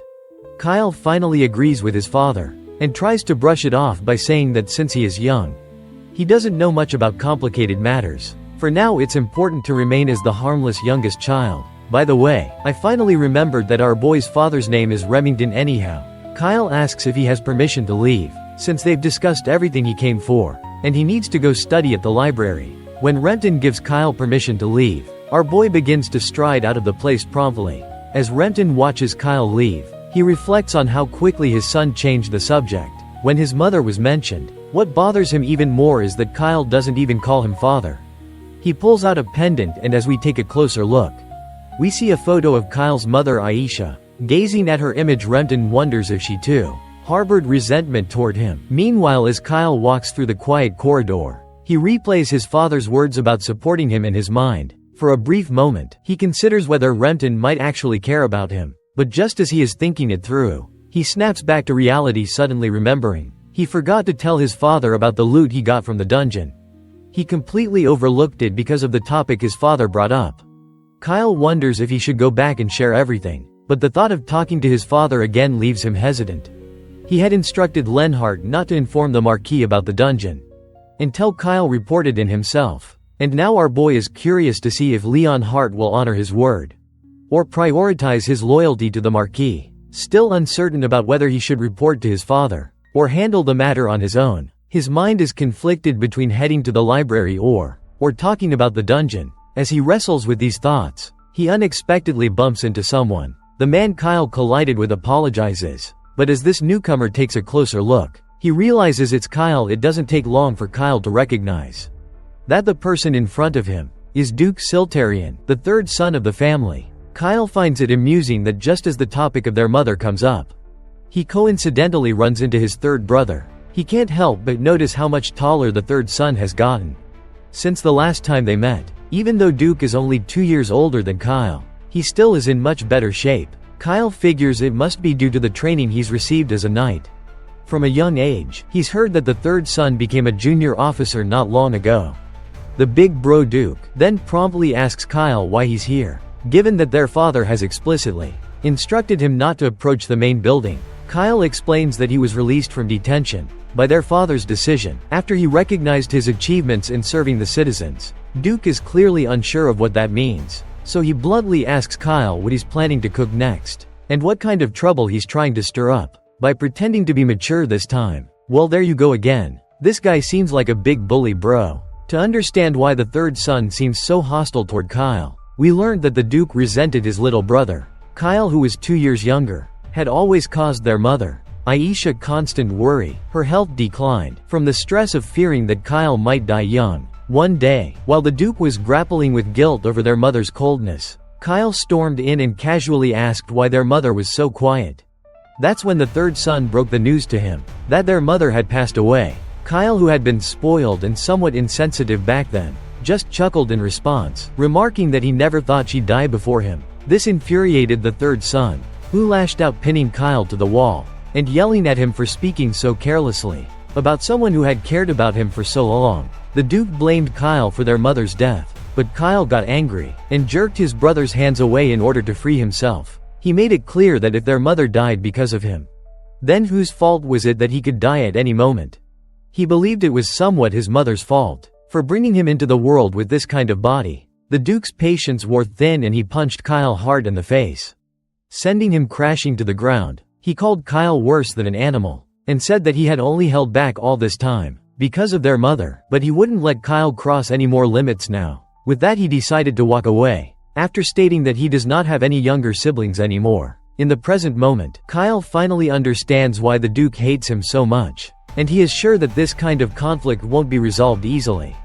The Duke continues his taunts, calling Kyle out for pretending to be mature. He tells him to just get lost and never come back to the main building again. Even though Kyle understands the reasons behind his brother's hostility, he isn't going to act like a punching bag for his insults. So he responds to his big brother by saying that, since the head of the household has officially released him from his confinement and allowed him to enter the main building, what the Duke is demanding is basically a challenge to the authority of the house's head. To drive his point home, Kyle asks if the Duke's orders are more important than those of the head of the household. This remark not only silences the Duke for a moment, but also annoys him to no end. He balls up his fist in frustration, ready to hit Kyle, but his attempt fails when Adolf suddenly appears and grabs the Duke's hand midair before it can connect with Kyle's face. Kyle is shocked to see Adolf here, because he didn't even notice him coming. Meanwhile, the Duke looks completely bewildered at his big brother's sudden appearance. Adolf tells the Duke that hitting young people isn't fitting for someone like him, especially not in the main building where their father is present. The third son's eyes well up with fear, and he doesn't waste any time before apologizing. But Adolf tells him to apologize to Kyle, not him. Not surprisingly, the Duke refuses to apologize to Kyle. After offering a half-hearted apology to his big brother again, he decides to take his leave, leaving Kyle in silence, completely confused about what just happened. Adolf reflects on how stubborn the Duke is, and wonders who he takes after to be that way. Meanwhile, Kyle can't help but shoot dubious looks at Adolf for conveniently popping up out of nowhere, making him wonder if Adolf had been watching them from afar all along. Anyhow, Adolf asks Kyle if he's hurt anywhere, and assures him that the Duke doesn't usually act like that. Kyle acknowledges this, and admits he has made a lot of mistakes in the past. So it's understandable that the Duke doesn't believe him. That's when Adolf puts his hand on Kyle's tiny shoulder and leans in closer to whisper in his ear that he trusts his little brother. Kyle thinks his big bro outwardly, but inwardly this is exactly what he wanted to hear. Adolf then reveals that the Duke has been learning swordsmanship from him lately, but no matter how much the Duke trains, his skills don't seem to improve. It's like he's reached his limit due to his average talent and aura. With that said, Adolf reminds Kyle that he's a mage who has overcome his hermaphrodite disability and is now on a completely different level than the average Duke. The fact that Adolf is saying all this shows he finds Kyle more interesting, and wants to teach him swordsmanship instead of the Duke. He suggests that since the Duke and Kyle don't get along well, he can teach them separately. Kyle is surprised to hear that. The Duke is learning swordsmanship from Adolf, but he can also sense that Adolf intends for him to clash with the Duke, and he sees right through it. So Kyle just laughs it off, saying he's still only in the first circle, and has a lot more to learn in the future. For now he wants to head to the library, so he takes his leave as he walks. He still wonders why Adolf is interested in teaching an average person like Duke anything you see. Adolf is definitely not the type to take good care of his younger brother, and there's no reason for him to go through all that trouble just to provoke Kyle in the Fantasy Defense's original storyline. The Duke doesn't survive any of the routes after the rebellion, and was it just a coincidence that Adolf killed the Duke? In every route it seems unlikely. This makes Kyle certain that the Duke might be hiding a secret he doesn't know about. The scene then transitions to the beautiful countryside, a serene place where I wish to live my life. There we meet Leon Hart in casual clothes, carrying a parcel with him. To find out what he's doing away from the mansion, the scene flashes back a bit to when he had a conversation with Remington. He reveals to his senior that Kyle did well in Enfield. Remington acknowledges this, and reflects how this report also matches what Count Nerin mentioned. In his letter he then asks Lenhart if anything else interesting happened on the way there, or during the return to the mansion. The knight goes quiet for a moment. Hesitating to respond, he remembers the promise he made with Kyle about keeping the dungeon and the loot a secret for now. So he responds accordingly that there wasn't anything else noteworthy. Either they only encountered a few low-level monsters, but they were not that threatening. The head of the family smiles to hear this, and tells the knight to take good care of Kyle. He feels relieved that someone as capable as Lenhart is by Kyle's side back in the present. Lenhart reflects on how he ended up prioritizing Kyle's orders over his master's. We also learn that he's here to meet his father. At that moment a man calls out to him, and when Lenhart looks up, he spots his father in front of him. Once they both sit down to catch up, his father asks how long he'll be on vacation this time, to which Lenhart replies that he'll be free for about half a day.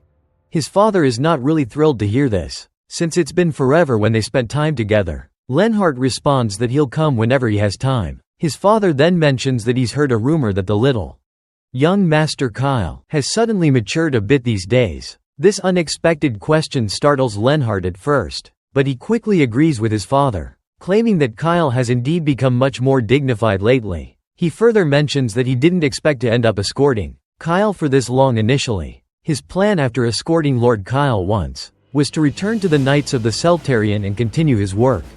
His father looks at him and can read the confusion on his face, so he tries to open up. He asked his son if his thoughts have changed since then to this. Lionheart admits he's not quite sure what he wants to do.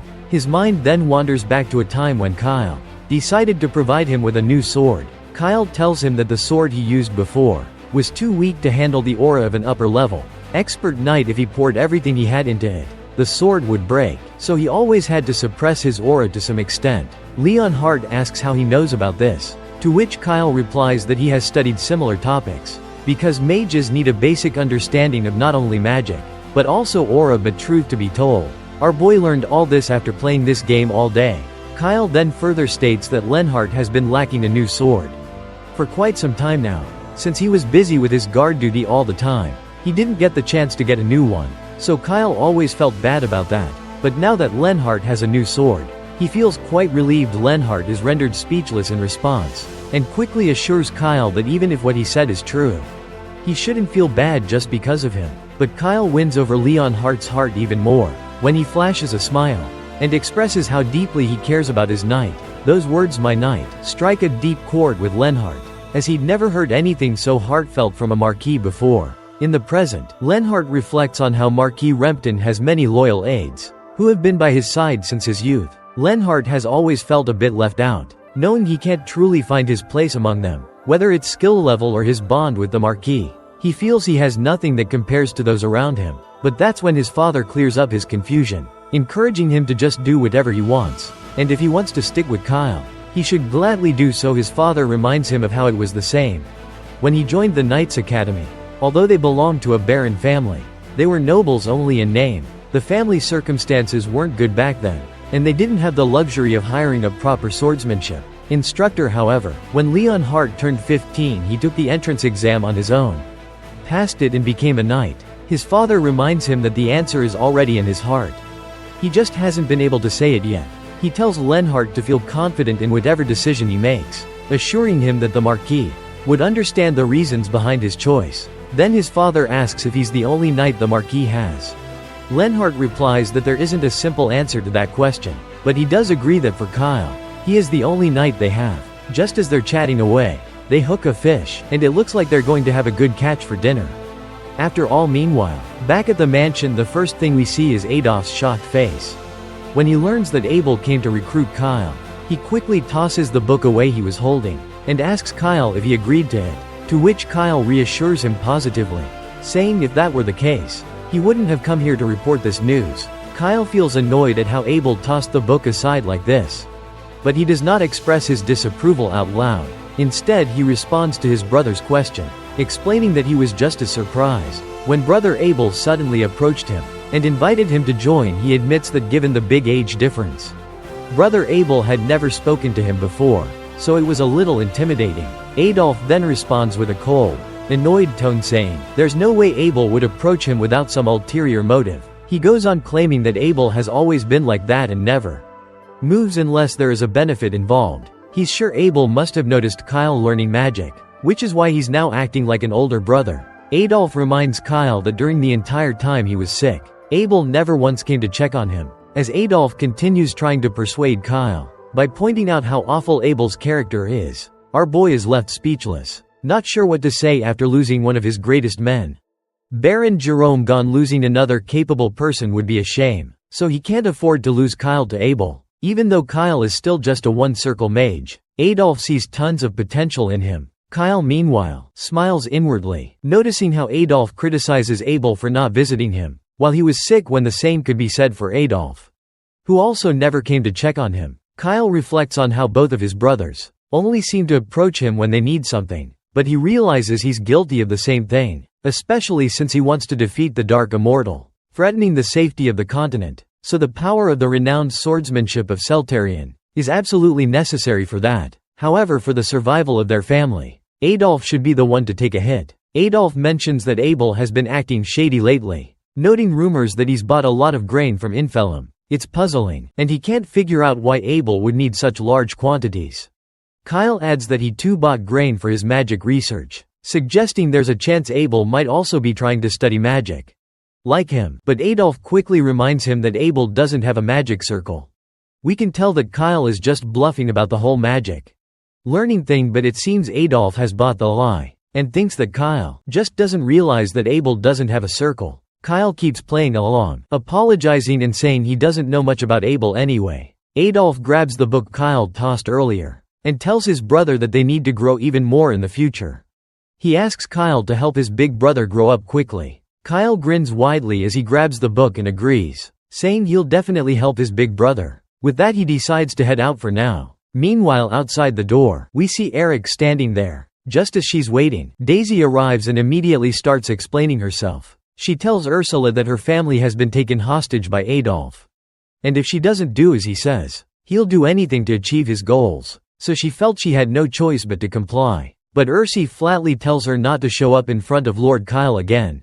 Daisy grows impatient and her face twists with annoyance, as she reminds Ursi that since she doesn't have any family, she does not have to worry about it either, which explains why Ursi can't understand her predicament. Ursi stands her ground and does not let Daisy's words sway her, while Daisy storms off after dropping those brutal bombs. Right at that moment, Ursi's familiar arrives, after sensing the emotional turmoil she's feeling inside. Since her pet is closely tied to her emotions, the little familiar tries to cheer her up, but Ursiel reassures her that she isn't offended by anything. Daisy said as long as she has Kyle by her side, she doesn't feel alone at all. The little furball asks her about her family, and Ursiel replies that they're hard to find, and she doesn't even know if they're alive. Besides, she doesn't want to cause any more trouble for Lord Kyle. She knows what happens to the women who are sold off, and if she hadn't met Kyle back then, she might not have been here to see this day. So she's determined to become stronger for Lord Kyle, the one who saved her.